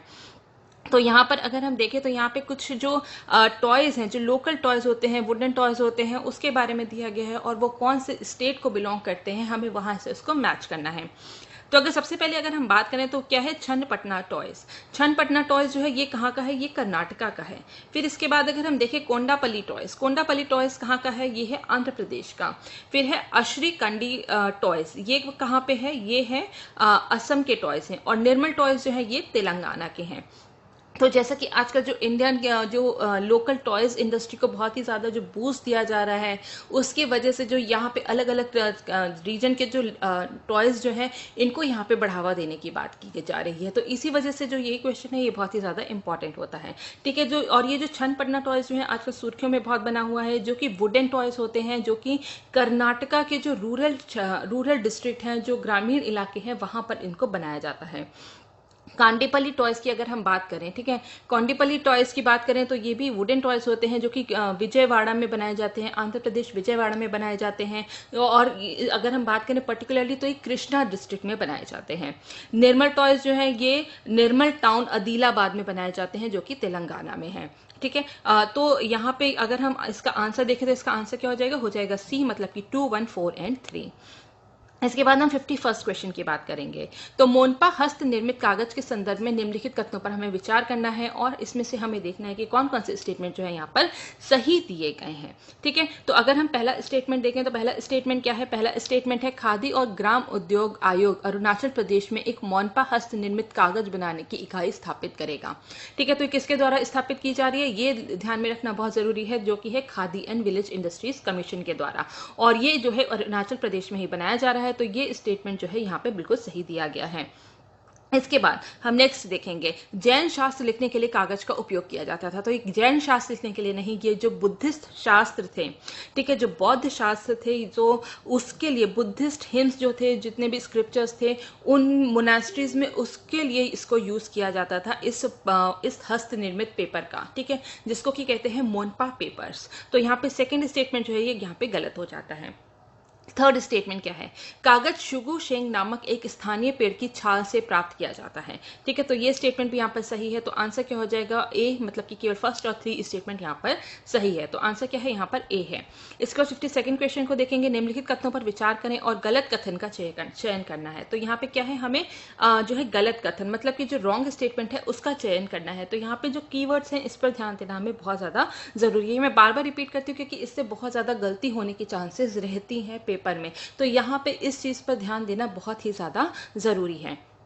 तो अगर हम इसमें बात करें तो तो इसका आंसर क्या है 52nd का, कि माइटोसिस और मियोसिस में आरएनए और डीएनए दोनों का दोहराव होता है, ठीक है। तो ये स्टेटमेंट जो है यहाँ पर जो है ये गलत दिया गया है, क्योंकि माइटोसिस और मियोसिस जो होता है इसमें केवल डीएनए का डुप्लीकेशन होता है, आरएनए का डुप्लीकेशन नहीं होता है, ठीक है। तो इसलिए 52nd का आंसर क्या है? वो है ए। 53rd क्वेश्चन, निम्नलिखित कथनों पर हमें विचार करना है और हमें देखना है कि कौन से कथन जो है यहाँ पर सही दिए गए हैं। तो इसमें क्या है? इसमें है थाइमोसिन पीनियल ग्रंथि द्वारा स्रावित एक हार्मोन होता है, ठीक है। तो थाइमिन, जैसे कि तो थाइमिन है ये किससे, ये जो है थाइमस से निकलता है, ठीक है, ये थाइमस से निकलता है, ना कि पीनियल ग्लैंड से। तो फर्स्ट स्टेटमेंट जो है यहाँ पर गलत हो जाता है। और सेकेंड स्टेटमेंट क्या है? थाइमोसिन एंटीबॉडी के विकास में मदद करता है। तो ये स्टेटमेंट बिल्कुल सही है। तो आंसर क्या हो जाएगा? आंसर हो जाएगा इसका बी, मतलब कि केवल सेकंड स्टेटमेंट जो है यहाँ पर सही है। तो ये क्या करता है, अगर हम थाइमोसिन की बात करें तो ये क्या करता है, ये टी सेल्स के प्रोडक्शन को हमारे बढ़ा देता है, ठीक है, टी सेल्स के प्रोडक्शन को बढ़ा देता है, जिसके कारण जो है हमारा जो इम्यून सिस्टम जो है वो बहुत ही ज्यादा स्ट्रांग हो जाता है। इसी के साथ साथ जो है ये बी सेल के डेवलपमेंट में भी काम करता है। तो इस वजह से जो ये है बी सेल्स जो होती हैं वो हमारी प्लाज्मा सेल्स होती हैं और हमारी एंटीबॉडीज को प्रोड्यूस करती हैं। तो इस तरह अगर हम पूरी तरीके से देखें तो ये इम्यूनिटी सिस्टम को जो है डेवलप करने में जो है, या फिर एंटीबॉडीज को डेवलप करने में जो है हमारे बहुत ज्यादा मदद करता है। इसके बाद 54th क्वेश्चन देखेंगे और वो कहता है, निम्नलिखित में से कौन सा एक नलिका विहीन ग्रंथि नहीं है, मतलब कि डक्टलेस ग्लैंड कौन सी इसमें से नहीं है, डक्टलेस ग्लैंड कौन सी नहीं है। तो उसका आंसर क्या होगा? उसका आंसर है यहाँ पर डी, ठीक है, मतलब कि सेबेशियस ग्लैंड, वसामय ग्रंथि जो है ये डक्टलेस ग्लैंड नहीं है। एंडोक्राइन ग्लैंड्स जो होती हैं इसमें दो तरह की होते हैं, एक होती है एंडोक्राइन ग्लैंड्स जो होते हैं उसको हम कहते हैं, क्या कहते हैं उनको? हम डक्टलेस ग्लैंड्स कहते हैं, क्योंकि ये जो हार्मोन्स होते हैं ये डायरेक्टली जो है हमारे ब्लड स्ट्रीम में जाते हैं, ठीक है। ये जो हार्मोन्स होते हैं ये हमारे डायरेक्ट ब्लड स्ट्रीम में जाते हैं, इसीलिए इनको जो है डक्टलेस ग्लैंड्स कहा जाता है। और डक्टलेस ग्लैंड्स कौन से होते हैं? एंडोक्राइन ग्लैंड्स होते हैं। अगर हम एंडोक्राइन ग्लैंड्स की अगर हम एग्जांपल की बात करें तो वह हाइपोथैलेमस है, गोनाड्स है, पिट्यूटरी ग्लैंड है, थायराइड है, पीनियल ग्लैंड है, थाइमस है, एड्रिनल ग्लैंड है, पैनक्रियाज है, ठीक है। तो ये सभी क्या है, ये हमारे एंडोक्राइन ग्लैंड्स है। अब यहाँ पर एक फैक्ट जो है ये बहुत ही ज्यादा इंपॉर्टेंट है, इसको प्लीज नोट कर लीजिएगा कि जो हमारे पैनक्रियाज होते हैं, ठीक है, जो भी हमारे पैनक्रियाज हैं ये दोनों ही एंडोक्राइन ग्लैंड और एक्सोक्राइन ग्लैंड दोनों ही होते हैं, ठीक है। ये शायद किसी और पेपर में मैंने इंक्लूड किया भी हुआ है, लेकिन यहाँ पर जो है ये चीज यहाँ पे नोट डाउन करने वाली बहुत जरूरी है कि जो पैनक्रियाज है ये एक्सोक्राइन ग्लैंड और एंडोक्राइन ग्लैंड दोनों ही होता है। इसके बाद हम 55वां क्वेश्चन देखेंगे। निम्नलिखित कथनों पर हमें विचार करना है और हमें देखना है कि कौन से कथन जो है यहाँ पे करेक्ट है, सही है। तो पहला स्टेटमेंट क्या है, हिमालय फ्रंट फॉल्ट शिवालिक की सीमा और भारत गंगा क्षेत्र के जलोढ़ मैदानों का सीमांकन करता है, ठीक है। तो ये स्टेटमेंट यहाँ पर सही दी गई है। मेन बाउंड्री थर्स्ट बाहरी हिमालय और लघु हिमालय को अलग करती है, ठीक है। तो ये भी सही स्टेटमेंट है। तो यहाँ पे क्या हो जाएगा, आंसर हो जाएगा सी, मतलब कि दोनों स्टेटमेंट यहाँ पर सही दिए गए हैं। 56 क्वेश्चन, भारत में महान्यायवादी के बारे में निम्नलिखित कथनों पर विचार करें, ठीक है। तो किसके बारे में हमें देखना है, हमें देखना है attorney general of India. Attorney general of India में क्या है, हमें यहाँ पे देखना है कि कौन से कथन जो है सही है, करेक्ट है। तो अगर हम बात करें तो इसमें क्या, तो पहला स्टेटमेंट क्या है, भारतीय संविधान के अनुच्छेद 76 में भारत के महान्यायवादी के पद का प्रावधान है। तो ये स्टेटमेंट बिल्कुल सही है यहाँ पर। इसके बाद हम नेक्स्ट अगर स्टेटमेंट देखेंगे तो वो क्या कहती है, उसे इस पद पर रहने के लिए सर्वोच्च न्यायालय का न्यायाधीश बनने के लिए योग्य होना चाहिए। तो ये स्टेटमेंट भी जो है यहाँ पे सही दिया गया है। भारतीय संविधान भारत के महान्यायवादी के 5 वर्षों के निश्चित कार्यकाल के लिए प्रदान करता है, ठीक है। तो यहाँ पे जो है इसका अटॉर्नी जनरल ऑफ इंडिया का जो कार्यकाल है, जो टेन्योर है, वो इंडियन कॉन्स्टिट्यूशन में फिक्स नहीं दिया गया है कि ऐसा 4 साल के लिए रहेगा, 5 साल के लिए रहेगा, 6 साल के लिए रहेगा। ऐसा जो है, ऐसा कोई भी इंडियन कॉन्स्टिट्यूशन में उसके अटॉर्नी जनरल ऑफ इंडिया के टेन्योर के बारे में नहीं कहा गया है। तो यहाँ पे थर्ड स्टेटमेंट इसलिए गलत हो जाती है।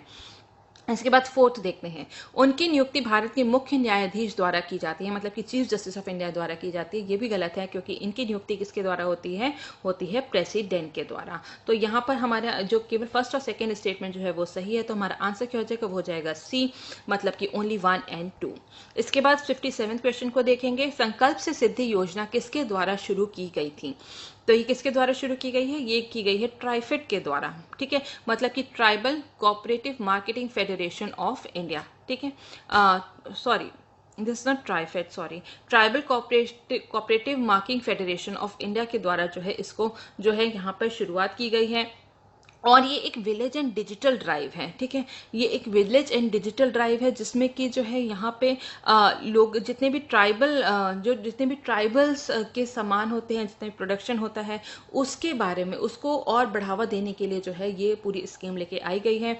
और ये जो tribal cooperative marketing federation of India जो है, ये जो है मिनिस्ट्री ऑफ ट्राइबल अफेयर्स के अंतर्गत ही आता है। तो आंसर क्या हो जाएगा, आंसर हो जाएगा हमारा डी। 58 क्वेश्चन, हाल ही में किस अफ्रीकी देश को विश्व स्वास्थ्य संगठन मतलब कि WHO वर्ल्ड हेल्थ ऑर्गेनाइजेशन द्वारा ट्रैकोमा मुक्त घोषित किया गया है। तो ये कौन सा देश है, ये है गैम्बिया, मतलब कि 6 गैमीबिया, ठीक है। इसके बाद हम 59 क्वेश्चन को देखेंगे, निम्नलिखित में से कौन सा देश अतिथि राष्ट्रों के रूप में G7 शिखर सम्मेलन 2021 में भाग लेगा। तो इसमें कौन कौन से हैं, 1, 2 और 3, मतलब कि भारत, दक्षिण कोरिया, साउथ कोरिया और ऑस्ट्रेलिया, ठीक है। तो आंसर क्या हो जाएगा, आंसर हो जाएगा सी इसका। 68 क्वेश्चन, नई ट्रेन सेवा मिताली एक्सप्रेस को किन देशों के बीच में शुरू किया गया है, ठीक है। तो ये इसमें कौन से हैं जो ये है, इसको जो है मिताली एक्सप्रेस कब लॉन्च की गई थी, ये मार्च 27 2021 को इसको लॉन्च किया गया था। और ये जो है न्यू जलपाईगुड़ी से लेके ढाका तक जो है इसको चलेगी। तो इसलिए इसका आंसर क्या हो जाएगा, आंसर हो जाएगा बी, मतलब कि भारत से बांग्लादेश के बीच में जो है मिताली एक्सप्रेस को चलाया गया है।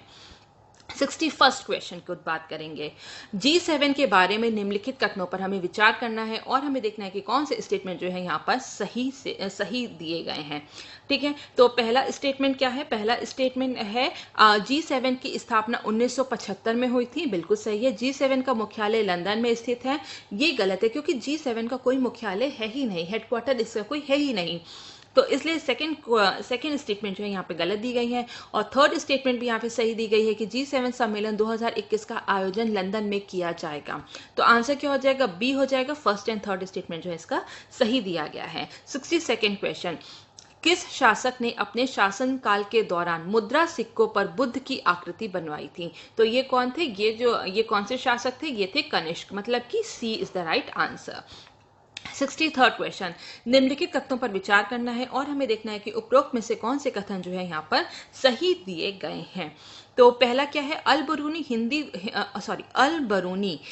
हिंदू वेदों का अध्ययन करने वाला पहला अरबी व्यक्ति था। ठीक है, तो ये स्टेटमेंट यहाँ पर सही दी गई है। अल बरूनी ने संस्कृत के अध्ययन को नकार दिया था, तो ये स्टेटमेंट यहाँ पर गलत दिया गया है। ठीक है, तो यहाँ पे जो है तो यहाँ पर आंसर क्या हो जाएगा, आंसर हो जाएगा ए, मतलब कि केवल फर्स्ट स्टेटमेंट जो है यहाँ पर सही दिया गया है। ठीक है, जो अल बरूनी थे उन्होंने अरेबिक, वो ऐसे पहले व्यक्ति थे जिन्होंने अरेबिक को पढ़ा था। ठीक है, अरेबिक को पढ़ा था, तो ऐसे वो पहले व्यक्ति थे। ठीक है, और इसके बाद हम 64th क्वेश्चन को देखेंगे। गौतम बुद्ध को लाइट ऑफ एशिया का नाम किसने दिया था? ठीक है, तो ये कौन से हैं, ये है सर एडविन आर्नोल्ड। तो आंसर क्या हो जाएगा, आंसर हो जाएगा ए। ठीक है, सर एडविन आर्नोल्ड ने जो है पहले इंग्लिश पोएट थे जिन्होंने जो है गौतम बुद्ध को लाइट ऑफ एशिया का नाम दिया था। 65th क्वेश्चन देखेंगे। निम्नलिखित में से गिल्ट एज्ड बाजारों से संबंधित में से क्या गिल्ट एज्ड बाजारों से संबंधित है?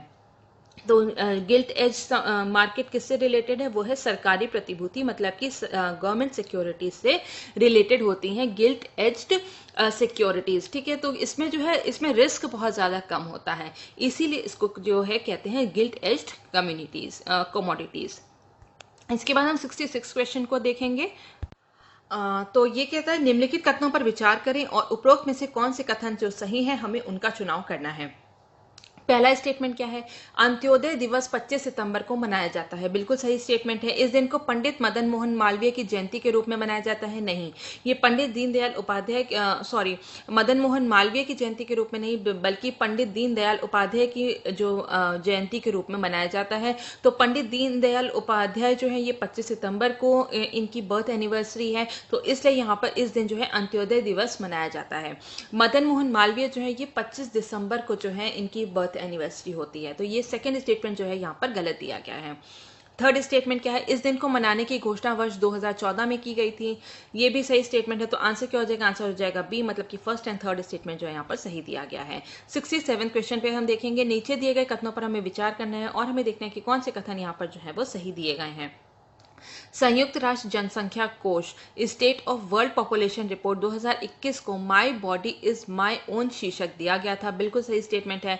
शारीरिक स्वायत्ता पर ध्यान केंद्रित करने वाली संयुक्त राष्ट्र की ये प्रथम रिपोर्ट है। ठीक है, तो ये पहली रिपोर्ट है जो कि बॉडीली ऑटोनॉमी पर जो है इसको बनाया गया है, तो ये भी सही स्टेटमेंट है। तो आंसर क्या हो जाएगा, आंसर हो जाएगा हमारा सी।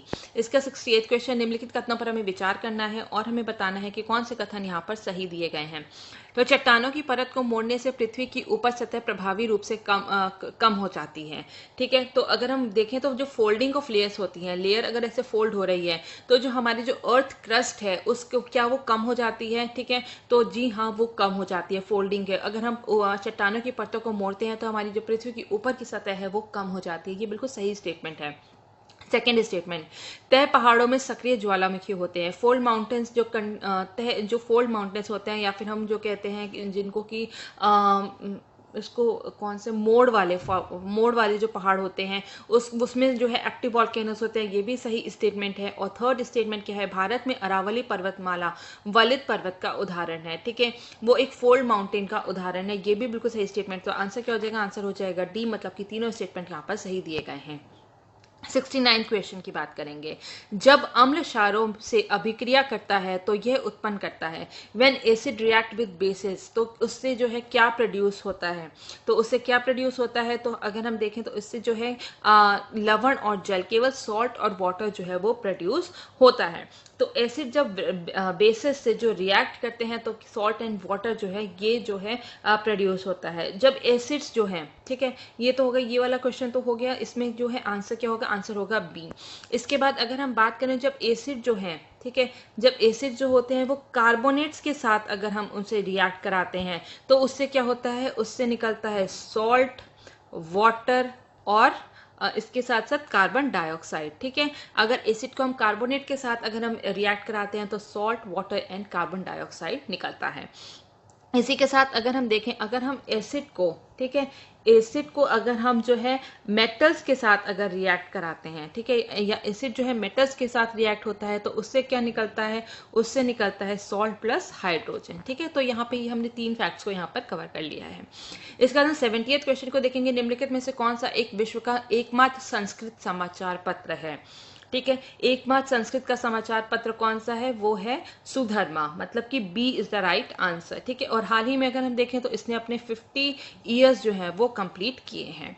इसके बाद हम देखेंगे 71st क्वेश्चन, और वो कहता है निम्नलिखित में से कौन सा युग्म या फिर पेयर जो है करेक्टली मैच नहीं है? ठीक है, तो यहाँ पे कीवर्ड क्या है? Not correctly match. हमें वो वाला जो है यहाँ पे पेयर चुनना है। तो आंसर क्या है? आंसर है डी, होल्मियम 166। ठीक है, होल्मियम 166 जो है ये अर्थराइटिस के ट्रीटमेंट के लिए इसका यूज किया जाता है, अर्थराइटिस के ट्रीटमेंट के लिए। ठीक है, इसके साथ साथ अगर हम देखें तो बहुत कई जगह हमने देखा है आयोडीन 125, आयोडीन 125 जो है ये आई कैंसर के लिए यूज किया जाता है।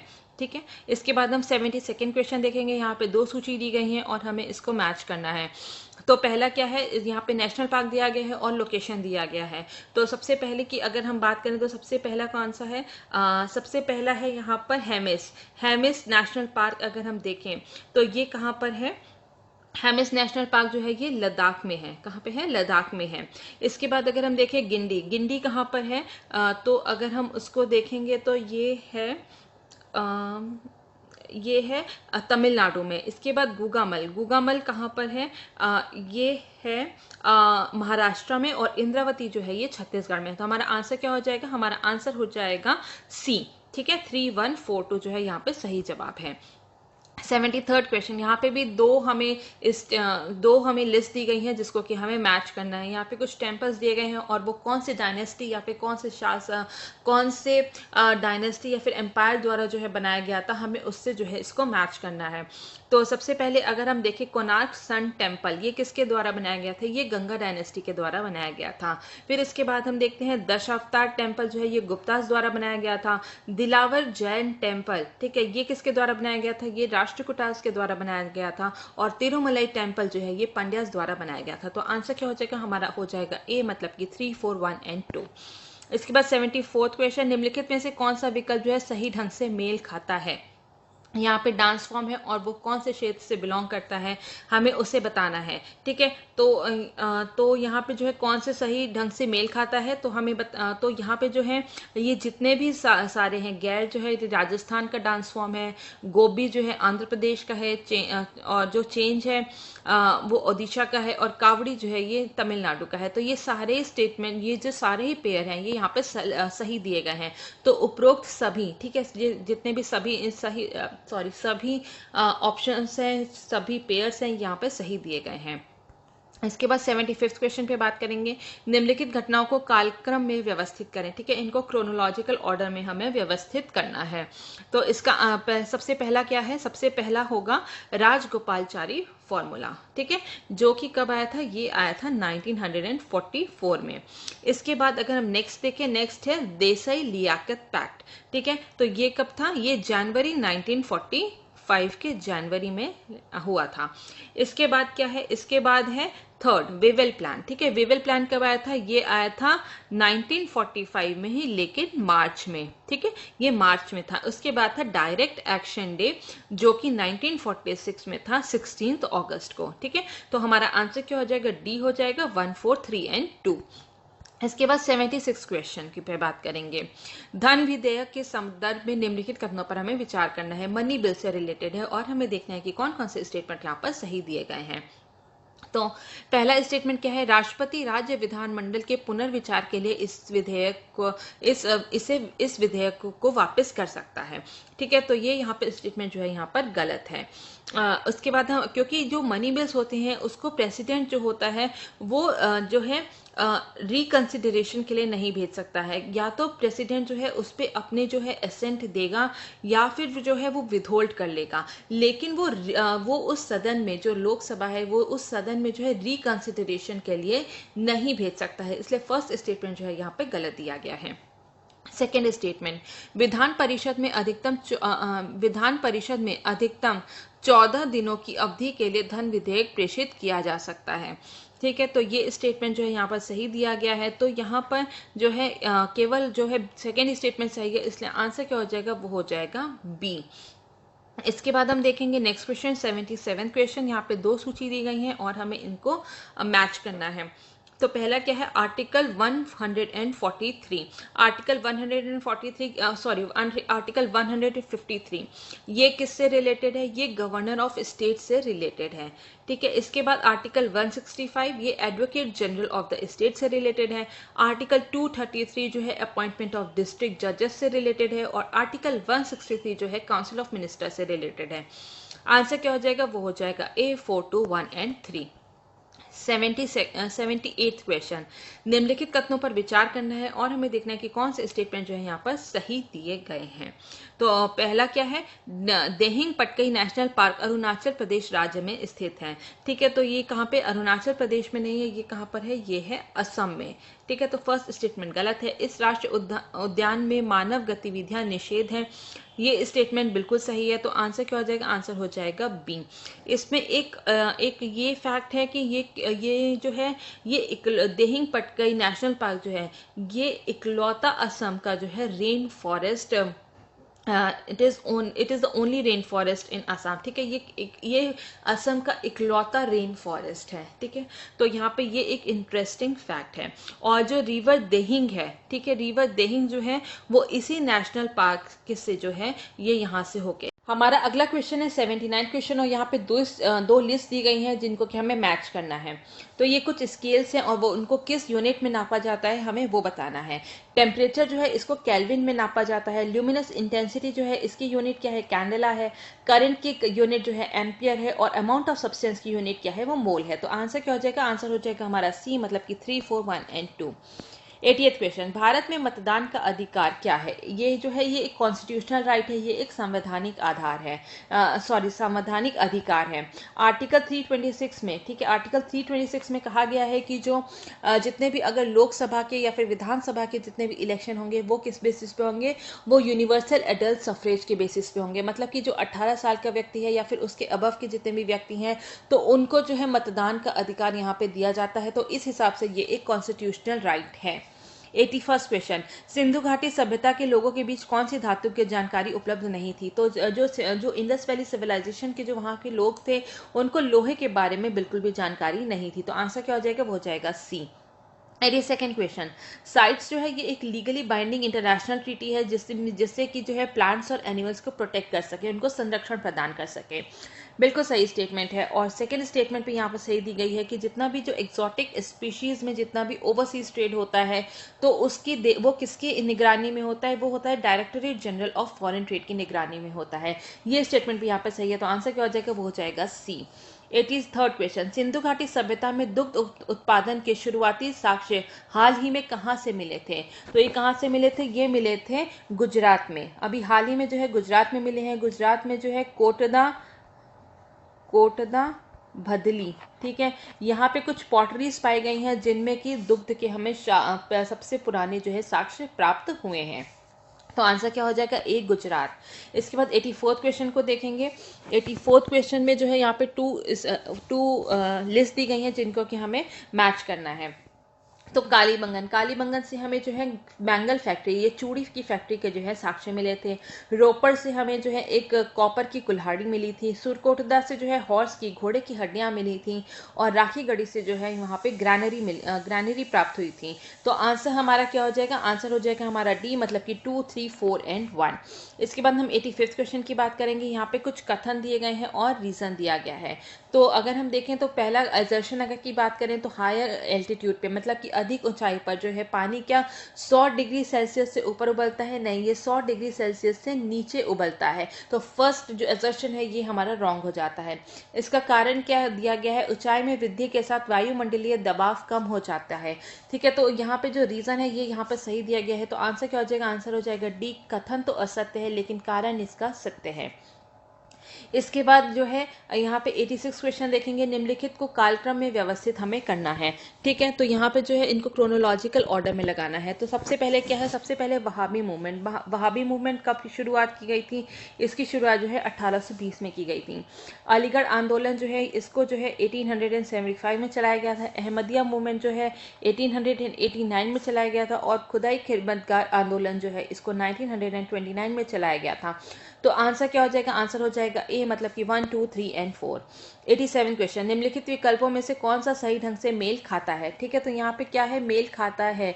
हमें देखना है कि कौन सा पेयर सही है। तो यहाँ पे छोटी छोटी गलतियां जो है हमें नहीं करनी है, ताकि जो है हम अपने मार्क्स जो है वो और ज़्यादा बढ़ा सकें, क्योंकि यहाँ पे एक एक नंबर की फाइट है। तो अगर हम तो हम इसका आंसर देखें तो आंसर क्या होगा? आंसर होगा इसका बी, मतलब कि भारतीय दर्पण, जो कि देवेंद्र नाथ टैगोर द्वारा जो है प्रकाशित किया जाता था। इसके बाद अगर हम न्यू इंडिया की बात करें, न्यू इंडिया जो है ये एनी बेसेंट के द्वारा जो है इसको प्रकाशित किया जाता था।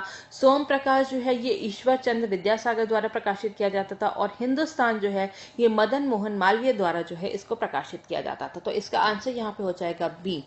88 क्वेश्चन की बात करेंगे। भारत छोड़ो आंदोलन के दौरान, ठीक है, यहाँ पे जो पैरेलल गवर्नमेंट चलाई जा रही थी, तो वो यहाँ पे दो सूची दी गई है कि किस एरिया में किसके द्वारा जो है वो पैरेलल गवर्नमेंट जो है वो चलाई जाती थी।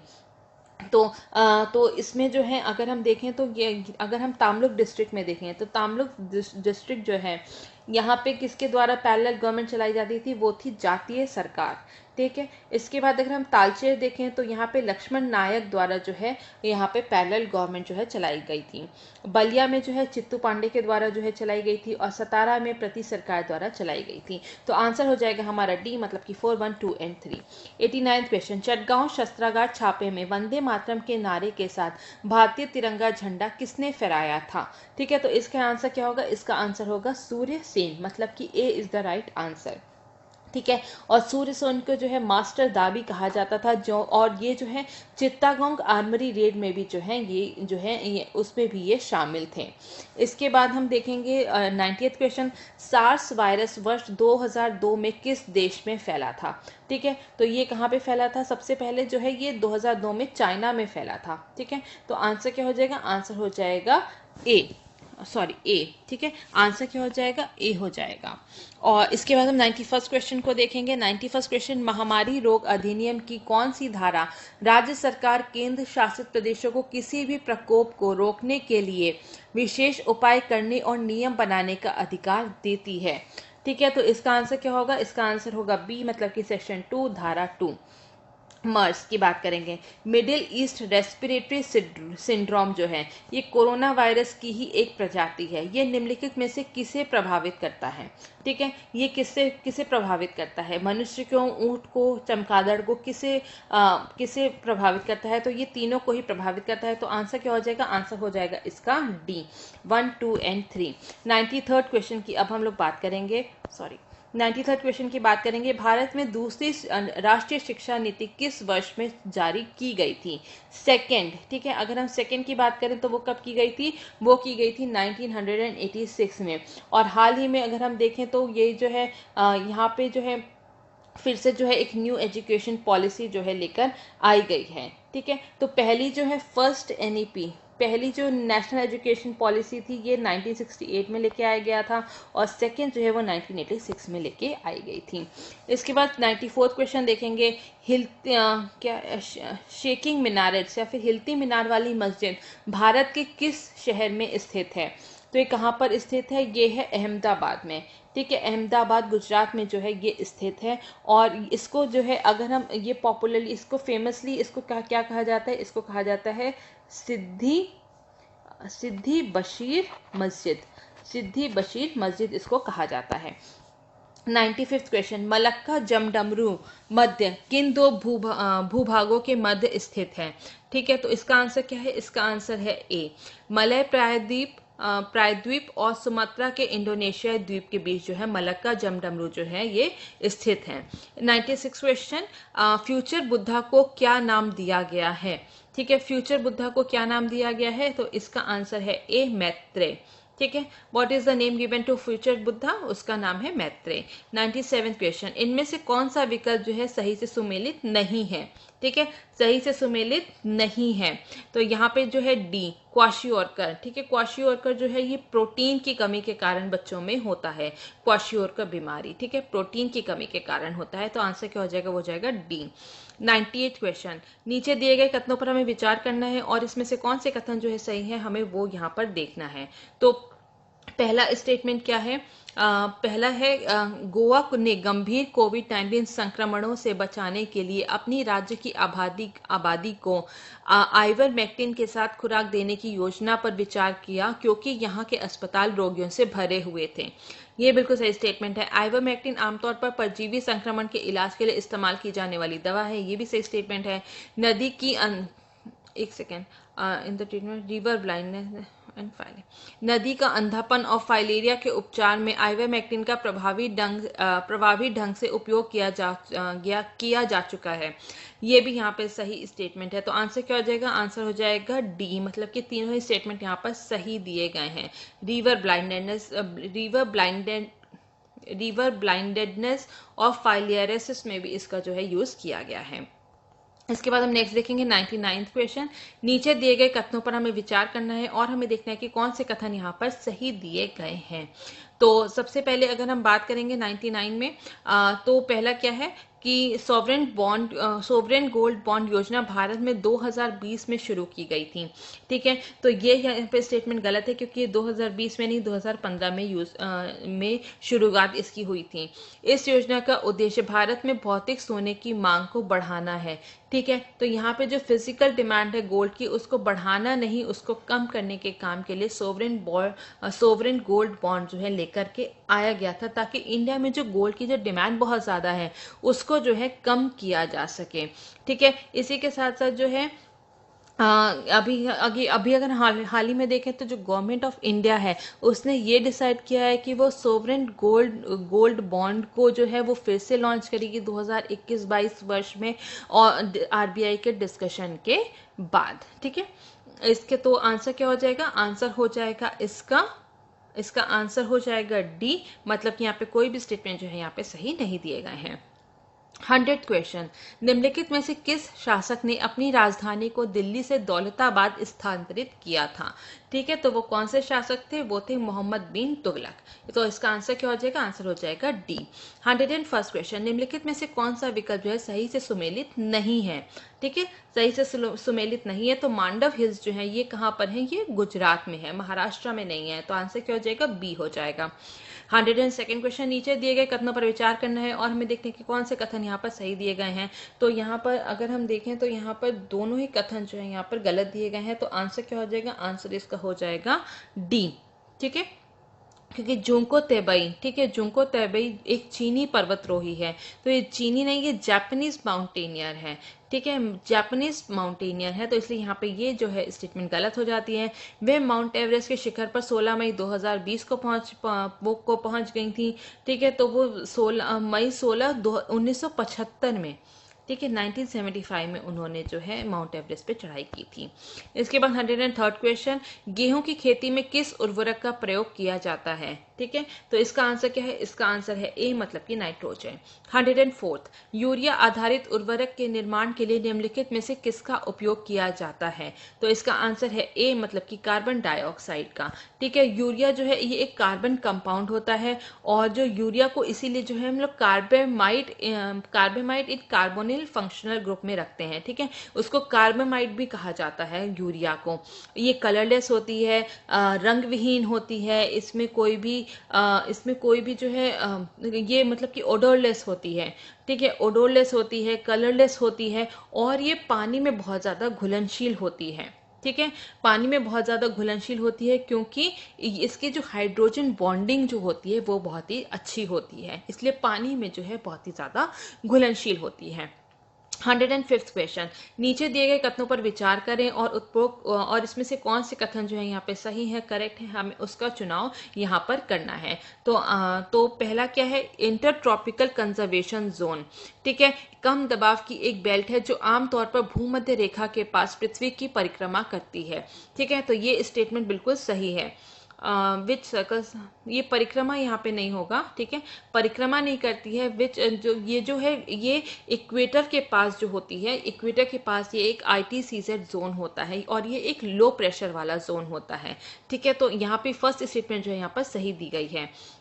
ये यहाँ पे ना थोड़ा सा ट्रांसलेशन में जो है यहाँ पे वो थोड़ी सी प्रॉब्लम है, तो यहाँ पे परिक्रमा नहीं होगा, वैसे अगर स्टेटमेंट देखें तो यहाँ पे ये सही है। सेकंड स्टेटमेंट क्या है, ITCZ उत्तरी गोलार्ध की गर्मियों में उत्तर की ओर खिसक जाती है, ये भी सही स्टेटमेंट है। ITCZ उष्ण कटिबंधीय इलाकों में बारिश और सूखे मौसम के लिए जिम्मेदार है, ये भी सही स्टेटमेंट है। तो आंसर क्या हो जाएगा, आंसर हो जाएगा D 1, 2 एंड 3। इसके बाद 106 क्वेश्चन, कंबोडिया के विश्व प्रसिद्ध अंगकोर वाट मंदिर का निर्माण किसने करवाया था, ठीक है, तो इसका जो है अंगकोर वाट टेम्पल का जो है ये एक विष्णु टेम्पल है और तो इसका निर्माण जो है सूर्यवर्मन 2 ने कराया था। तो आंसर क्या हो जाएगा, आंसर हो जाएगा इसका B, ठीक है, इसको 12th सेंचुरी में सूर्यवर्मन 2 ने बनवाया था, ठीक है। इसके बाद हम 107 क्वेश्चन देखेंगे, दिल्ली के किस शासक ने अधिकतम संख्या में नहरों का निर्माण करवाया था, तो वो कौन थे, वो थे फिरोज शाह तुगलक, आंसर हो जाएगा A।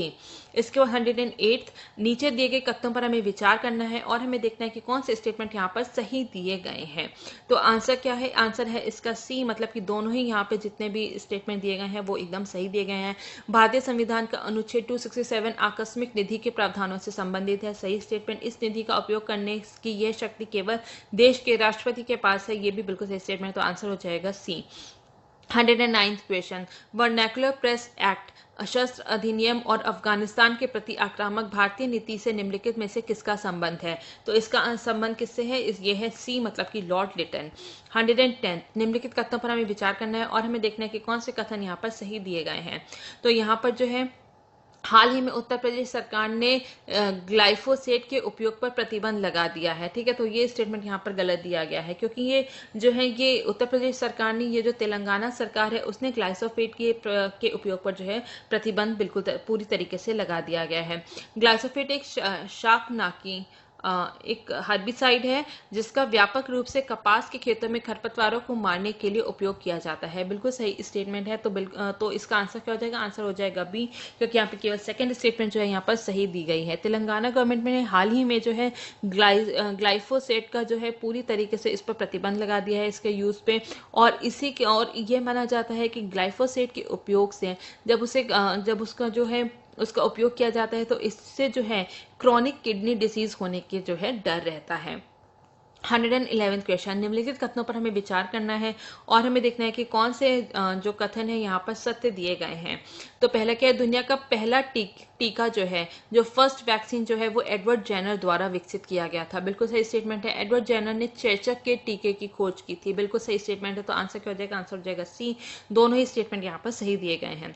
112 क्वेश्चन, कठोर सतह पर गिराए जाने पर निम्नलिखित में से कौन सा जो है सर्वाधिक उछलेगा, which of the following will bounce higher when dropped on a hard surface, ठीक है। तो यहाँ पे क्या होगा, यहाँ पे तो इसका आंसर क्या है, इसका आंसर है C, मतलब कि स्टील की गेंद, स्टील बॉल। जब भी हम किसी हार्ड सरफेस पे ये रबड़ ball, Q ball, steel ball या फिर कांच की बॉल अगर हम गिराते हैं तो इसमें से सबसे ज्यादा बाउंस बैक कौन सी होगी, वो होगी स्टील की गेंद, ठीक है। इसके बाद 113 क्वेश्चन देखेंगे, लखनऊ सत्र, ठीक है, लखनऊ सेशन 1916 के बारे में निम्नलिखित कथनों पर हमें विचार करना है और हमें देखना है कि कौन कौन से कथन जो है यहाँ पर सही दिए गए हैं।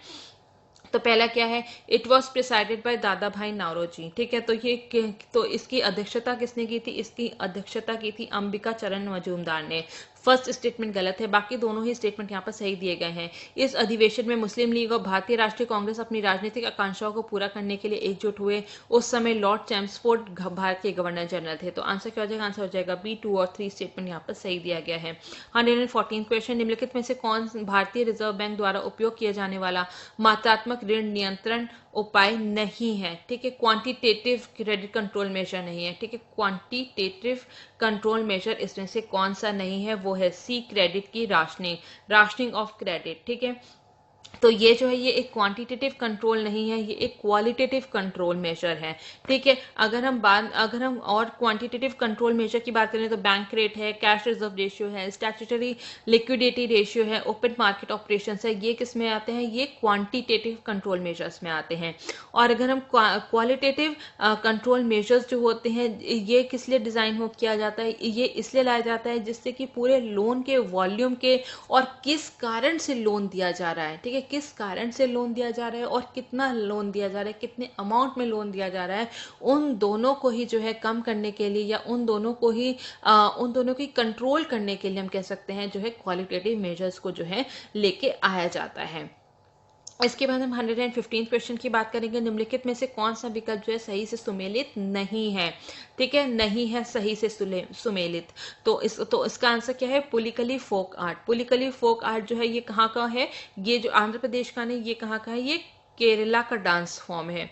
ठीक है, और इसमें क्या होता है? इसको हम लोग जो है टाइगर डांस भी कहते हैं, क्योंकि इसमें जितने भी परफॉर्मेंस होते हैं, जितने भी जो परफॉर्मेंस दे रहे हैं परफॉर्मेंस होते हैं, वो जो है वो अपने आप को टाइगर की तरह जो है पूरी तरीके से पेंट कर लेते हैं। और वो एक जो है उडुक्कू और थाकिल, ठीक है, उडुक्कू और थाकिल, ठीक है, ये जो है इनकी बीट पर जो है ये डांस करते हैं। ये जो है लोकल बीट्स होती हैं उनके ऊपर ये डांस करते हैं। तो ये जो पुलिकली फोक आर्ट जो है जिसको कि टाइगर डांस भी कहा जाता है, ये कहाँ का? ये केरला से बिलोंग करता है।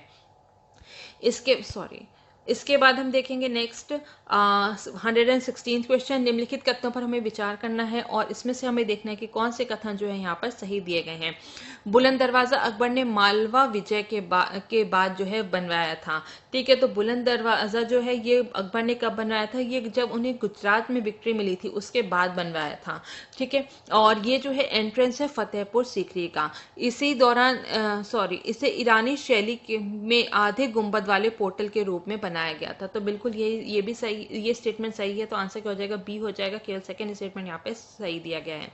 स्वेज नहर मतलब कि स्वेज नहर, स्यूज कैनाल के निर्माण के समय भारत का वाइसरॉय जो है वो कौन था? तो इसका आंसर है सी, मतलब कि लॉर्ड नॉर्थब्रोक।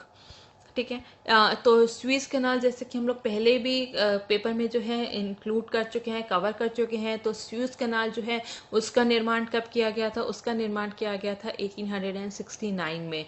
ठीक है, तो उस टाइम पे कौन थे वाइस रॉय? ठीक है, तो अगर हमें ये पता होगा कि कब उसको बनाया गया था और हमारे जो वाइस रॉय के अगर हमें क्रोनोलॉजिकल ऑर्डर अगर हमें पता है तो हम आसानी से इस क्वेश्चन को सॉल्व कर सकते हैं। तो 1869 में भारत के वाइसरॉय कौन थे? वो थे लॉर्ड नॉर्थब्रोक। एक तरीके से हम लोग इस तरह से भी याद कर सकते हैं कि जो 1869 है तब जो है महात्मा गांधी का जन्म हुआ था। तो हम इससे रिलेट कर सकते हैं कि महात्मा गांधी का जन्म जिस साल हुआ था उसी साल जो है स्यूज कैनाल जो है उसको खोला गया था, उसका निर्माण हुआ था। ठीक है, इसके बाद हम 118 क्वेश्चन को देखेंगे, जो कि यहाँ पे दो जो है लिस्ट दी गई हैं और हमें उनको मैच करना है। तो लॉर्ड रीडिंग के समय की जो क्या घटना है वो है साइमन कमीशन। लॉर्ड कर्जन के समय पे क्या आया था? वो था आर्कियोलॉजिकल डिपार्टमेंट का जो है स्थापना हुई थी। लॉर्ड चैम्सफोर्ड जो है उनके समय पर रॉलेट एक्ट को लाया गया था और लॉर्ड डफरिन के काल में थर्ड इंडो बर्मा वॉर हुआ था। आंसर क्या हो जाएगा? 2, 1, 4 एंड 3, मतलब कि डी जो है यहाँ पे सही जवाब है। 119 क्वेश्चन। निम्नलिखित कथनों पर हमें विचार करना है और हमें देखना है कि इसमें से कौन कौन से कथन जो है यहाँ पर सही दिए गए हैं। ठीक है, तो पहला स्टेटमेंट क्या है? पहला स्टेटमेंट है साइक्लोन ताउते। ठीक है, ताउते नामक चक्रवात की उत्पत्ति जो है अरब सागर में हुई थी। ठीक है, अरब सागर में हुई थी, बिल्कुल सही स्टेटमेंट है। ताउते शब्द बांग्लादेश द्वारा सुझाया गया था। नहीं, ये किसके द्वारा सुझाया गया था? ये म्यांमार द्वारा सुझाया गया था। तो आंसर क्या हो जाएगा? ए हो जाएगा। 120th क्वेश्चन, कोरियोलिस बल के बारे में निम्नलिखित कथनों पर हमें विचार करना है। ठीक है, कोरियोलिस फोर्स, तो इसमें हमें देखना है कि कौन से कथन जो है यहाँ पर सही दिए गए हैं। तो पहला स्टेटमेंट क्या है, ये पृथ्वी के घूमने के कारण लगने वाला बल होता है। ठीक है, तो ये फोर्स कौन सी होती है, जब हमारी जो अर्थ जो है हम रोटेट करती है उसके द्वारा जो फोर्स होता है उसको ही कोरियोलिस फोर्स कहते हैं। तो फर्स्ट स्टेटमेंट सही है। कोरियोलिस बल दाब प्रवणता बल के लंबवत कार्य करता है। The Coriolis force acts perpendicular to the pressure gradient force, ये बिल्कुल सही स्टेटमेंट है। कोरियोलिस बल भूमध्य रेखा पर अधिकतम तथा ध्रुवों पर शून्य होता है, तो ये स्टेटमेंट यहाँ पर गलत दिया गया है, क्योंकि जो कोरियोलिस फोर्स होता है ये सबसे अधिकतम कहाँ होती है, सबसे अधिकतम जो है वो ध्रुवों पे पोल्स पर होती है, और इक्वेटर पे जो कोरियोलिस फोर्स होती है ये 0 होती है। तो ये जो स्टेटमेंट है यहाँ पे गलत दिया गया है। तो आंसर क्या हो जाएगा, फर्स्ट एंड सेकेंड, मतलब कि सी जो है यहाँ पे सही जवाब दिया गया है। कोरियोलिस फोर्स जो होती है ये इक्वेटर पे 0 होती है, इसी कारण से इक्वेटर के मतलब कि इक्वेटर के अगर हम 0 degree to 5 degree north and south देखें, ठीक है, तो यहाँ पर इसी कारण से ट्रॉपिकल साइक्लोन यहाँ पर विकसित नहीं होते हैं 5 डिग्री नॉर्थ से लेके 5 डिग्री साउथ तक, क्योंकि यहाँ पर जो कोरियोलिस फोर्स होती है इक्वेटर पे 0 होती है, इसी कारण से ट्रॉपिकल साइक्लोन इक्वेटर पे के पास जो है 5 डिग्री नॉर्थ से 5 डिग्री साउथ तक जो है नहीं बनते हैं। ये फैक्ट प्लीज जरूर से याद रखिएगा। 121st क्वेश्चन, निम्नलिखित कथनों पर हमें विचार करना है और हमें देखना है कि कौन से कथन यहाँ पर सही दिए गए हैं। तो यहाँ पे क्या है, मलेरकोटला पंजाब राज्य का जो है 23वां जिला बनाया गया है, बिल्कुल सही स्टेटमेंट है। मलेरकोटला एकमात्र ऐसा मुस्लिम बाहुल्य शहर है जिसे संगरूर से अलग किया गया है, बिल्कुल सही स्टेटमेंट है। तो आंसर क्या हो जाएगा, सी हो जाएगा, मतलब कि यहाँ पे दोनों स्टेटमेंट यहाँ पे सही दिए गए हैं। 122nd क्वेश्चन, इसको भी हमें मैच करना है, ठीक है। तो सबसे पहले अगर हम देखें तो जो रंपा रिवोल्ट जो है किसके द्वारा चलाया गया था, वो था अलूरी सीतारमन के द्वारा, ठीक है, अलूरी सीतारमन के द्वारा। कोल्स रिवोल्ट जो है वो बूढ़ो भगत के द्वारा चलाया गया था। इसके बाद भील रिवोल्ट जो है वो गोविंद गुरु के द्वारा चलाया गया था, और खोंट रिवोल्ट जो है वो छत्रे बेसाई के द्वारा जो है वो चलाया गया था। तो आंसर क्या हो जाएगा, आंसर हो जाएगा हमारा बी 2, 4, 1 एंड 3। इसके बाद 123rd क्वेश्चन, निम्नलिखित में से कौन कौन से भारतीय संविधान की 7वीं सूची की समवर्ती सूची के भाग हैं, ठीक है। तो इनमें से कौन कौन से जो है वो कॉन्करेंट लिस्ट में आते हैं। तो यहाँ पे जो फर्स्ट, सेकेंड एंड फोर्थ दिया गया है, न्यूज़पेपर, बैंकरप्सी एंड इंसॉल्वेंसी और protection of wild animals and birds, ये तीनों ही जो है ये कंकरेंट लिस्ट के सब्जेक्ट हैं। तो आंसर क्या हो जाएगा, 1, 2 एंड 4, मतलब कि डी इसका जो है सही जवाब है। इसके बाद 124 क्वेश्चन देखेंगे, प्रधानमंत्री किसान सम्मान निधि योजना के बारे में निम्नलिखित कथनों पर हमें विचार करना है और हमें देखना है कि यहाँ पे कौन कौन से कथन जो है यहाँ पर सही दिया गया है। तो केवल फर्स्ट स्टेटमेंट जो है कि ये जो पीएम किसान सम्मान निधि योजना है ये पूरी तरीके से 100% केंद्र प्रायोजित योजना है, ये स्टेटमेंट यहाँ पर सही दिया गया है। बाकी दोनों स्टेटमेंट यहाँ पे गलत दिए गए हैं। तो आंसर क्या हो जाएगा, आंसर हो जाएगा हमारा बी, ठीक है। तो पीएम किसान सम्मान निधि योजना जो है इसकी शुरुआत कब की गई थी, इसकी शुरुआत जो है 2018 1 दिसंबर 2018 को शुरुआत की गई थी, और ये एक पूरी तरीके से 100% जो है ये केंद्र सरकार द्वारा प्रायोजित जो स्कीम है, ठीक है। और इसके अंतर्गत जो जितने भी किसान हैं उनको जो है 6,000 रुपये की जो है साल में जो है इनको फाइनेंशियल असिस्टेंस दी जाएगी, 6,000 रुपये सालाना की, जो कि इनको 4 महीनों पे दी जाएगी, 3 इजी इंस्टॉलमेंट में, ठीक है। एक 4 महीने पे 2,000 दे दिए, फिर 4 महीने पे 2,000 दे दिए, और फिर 4 महीने पे 2,000 दे दिए। इनको जो है 3 बार साल में जो है 2,000 की इंस्टॉलमेंट दी जाएगी, ठीक है। और ये जो अमाउंट होता है ये फार्मर्स के डायरेक्टली बैंक अकाउंट में जाता है।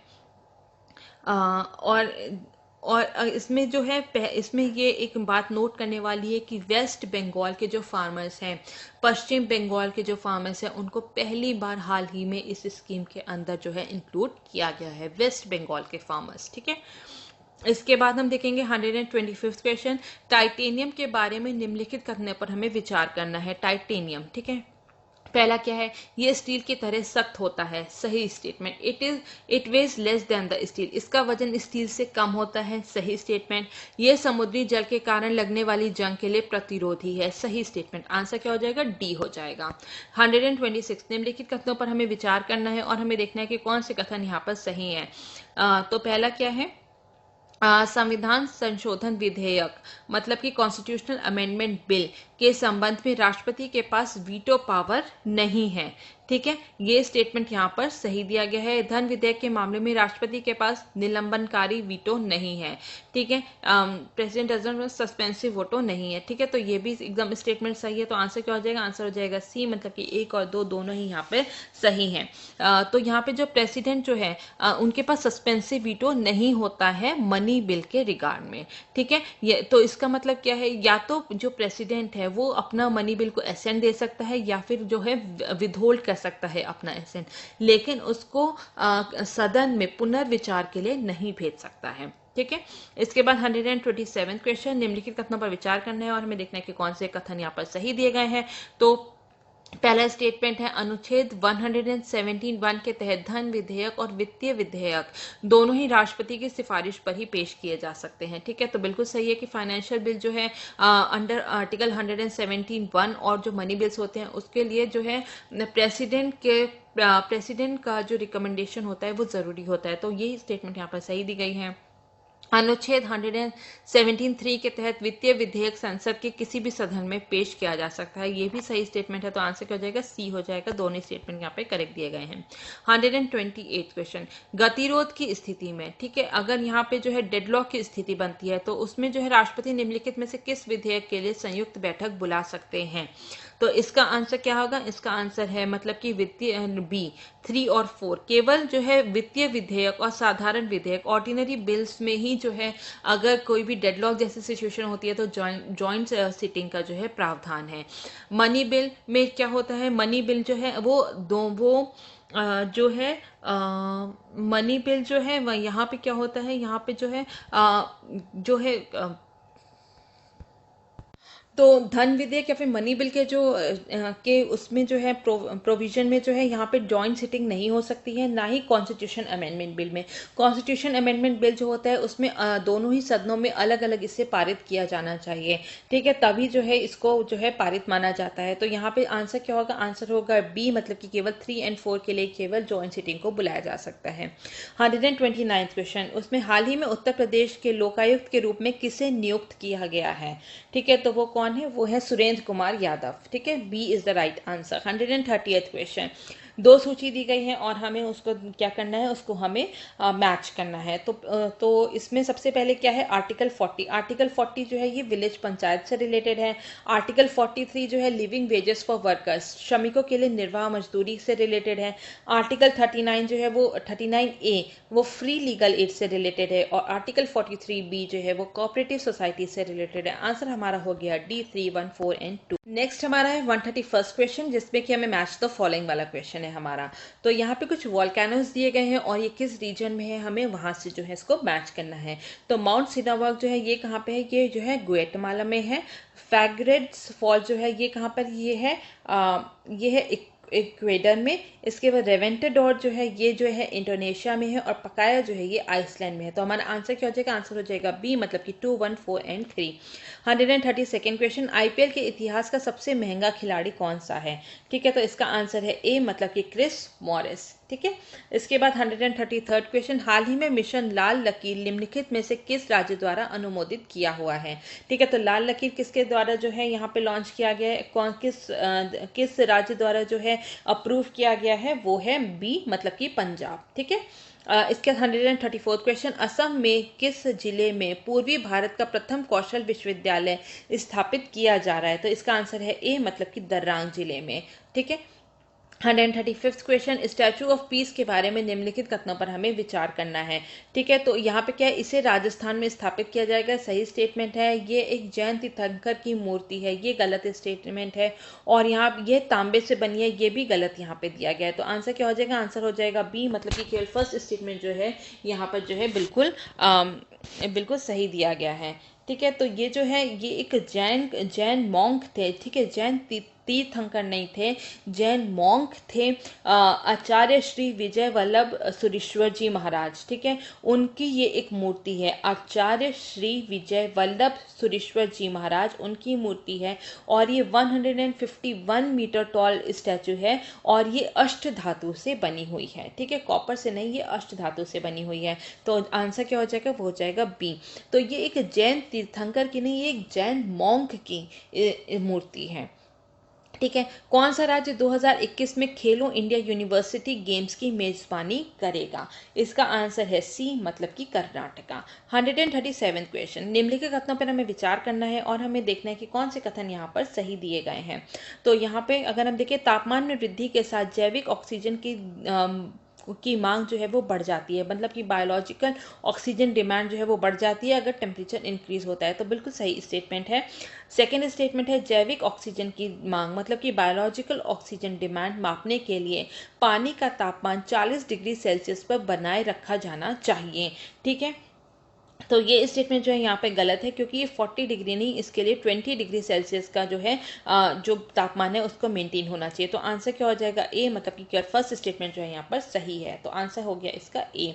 138, परमाणु सिद्धांत किसके द्वारा दिया गया था? ठीक है, परमाणु सिद्धांत किसके द्वारा दिया गया था? ये दिया गया था सी, जॉन डाल्टन के द्वारा, ठीक है। इसका आंसर है सी, जॉन डाल्टन। इसके बाद 139 क्वेश्चन, निम्नलिखित कथन पर हमें विचार करना है और हमें देखना है कि कौन से कथन इसमें से जो है वो सही दिए गए हैं। तो पहला क्या है? पहला है इसमें अपमार्जकों, ठीक है, मतलब कि डिटर्जेंट जो होते हैं में जल के पृष्ठ तनाव को बढ़ाने की क्षमता होती है, ठीक है। तो ये क्या कहते हैं, जो वाटर की सरफेस टेंशन है उसको बढ़ाते नहीं है, उसको घटाते हैं, ठीक है, सरफेस टेंशन को घटाते हैं। तो इसलिए ये तो स्टेटमेंट गलत हो गया, लेकिन बाकी दोनों स्टेटमेंट यहाँ पर सही दिए गए हैं। तो आंसर क्या हो जाएगा? आंसर हो जाएगा सी। इसके बाद हम देखेंगे 148 क्वेश्चन, भूमध्य रेखा निम्नलिखित में से किस देश से होकर गुजरती हैं? ठीक है, तो इक्वेटर जो है वो कौन से देश से होकर गुजरती हैं? ये टोटल जो है ये 13 कंट्रीज से होकर गुजरती हैं। तो अगर हम यहाँ पे बात करें तो 1, 2, 4 एंड 5, ठीक है, 1, 2, 4 एंड 5, मतलब कि सी जो है यहाँ पे सही आंसर है। मतलब कि मालदीव, युगांडा, कोलंबिया, इंडोनेशिया, इन सभी से जो है भूमध्य रेखा होकर गुजरती है। सिंगापुर से जो है इक्वेटर जो है नहीं पास होता है। तो जो 13 कंट्रीज जो हैं जहाँ से इक्वेटर पास होता है वो है Gabon, Brazil, Somalia, Ecuador, Republic of Congo, Uganda, Kenya, Maldives, Indonesia, Kiribati, Colombia, Sao Tome और जो है डेमोक्रेटिक रिपब्लिक ऑफ कॉन्गो, ठीक है। तो ये जो है ये 13 कंट्रीज ऐसी हैं जहाँ से इक्वेटर पास होता है। 114, निम्नलिखित में से कौन से विकल्प जो है सही से सुमेलित हैं? ठीक है, तो इग्नियस रॉक जो है वो पेग्माटाइट है, ठीक है, ये इसका एग्जाम्पल है, ठीक है, ये बिल्कुल ही सही है, ये बिल्कुल सही है। सेकंड क्या है? अवसादी चट्टान जो है सेडिमेंट्री रॉक्स का एग्जांपल सैंडस्टोन है, ये भी सही है। और मेटामॉर्फिक रॉक्स, ठीक है, मेटामॉर्फिक रॉक का जो है एग्जांपल शेल है, तो यहाँ पे ये गलत दिया गया है। शेल किसका एग्जांपल है? शेल जो है ये भी जो है एक सेडिमेंट्री रॉक का ही एग्जाम्पल है। तो आंसर क्या हो जाएगा? फर्स्ट एंड सेकेंड, मतलब कि बी जो है यहाँ पे सही आंसर है। 142nd question, circum Pacific belt is characterized by, circum Pacific belt जो है उसकी विशेषता क्या है? उसकी विशेषता है कि यहाँ पर जो है बहुत ज़्यादा एक्टिव वॉल्केनोज हैं और यहाँ पे अर्थक्वेक भी बहुत ज़्यादा हमें देखने को मिलते हैं, ठीक है। और सर्कम पैसिफिक बेल्ट को जो है हम रिंग ऑफ फायर भी कहते हैं और ये पैसिफिक ओशन के अलॉन्ग जो है ये एक बेल्ट है जहाँ पे कि बहुत ही ज़्यादा हमें एक्टिव वॉल्केनोज और फ्रीक्वेंट अर्थक्वेक देखने को मिलते हैं। तो आंसर क्या हो जाएगा? आंसर हो जाएगा सी, ए और बी दोनों। 143rd क्वेश्चन, यहाँ पे दो सूची दी गई है जिसको कि हमें मैच करना है। तो पहला क्या है? नियॉन, ठीक है, नियॉन किस लिए यूज़ होता है? नियॉन होता है विज्ञापन संकेत या फिर एडवर्टाइजिंग साइंस के लिए नियॉन का यूज़ किया जाता है। हीलियम जो है वो कार की हेडलाइट्स में यूज़ होता है।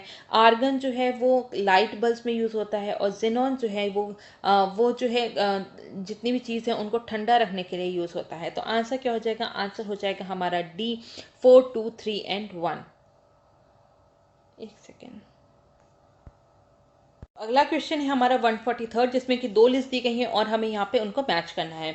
तो सबसे पहले अगर हम देखें तो नियॉन जो है उसका यूज़ किस में होता है? उसका यूज़ होता है एडवर्टाइजिंग साइंस में। हीलियम का यूज़ जो है ये चीज़ों को ठंडा रखने के लिए इसका यूज़ होता है।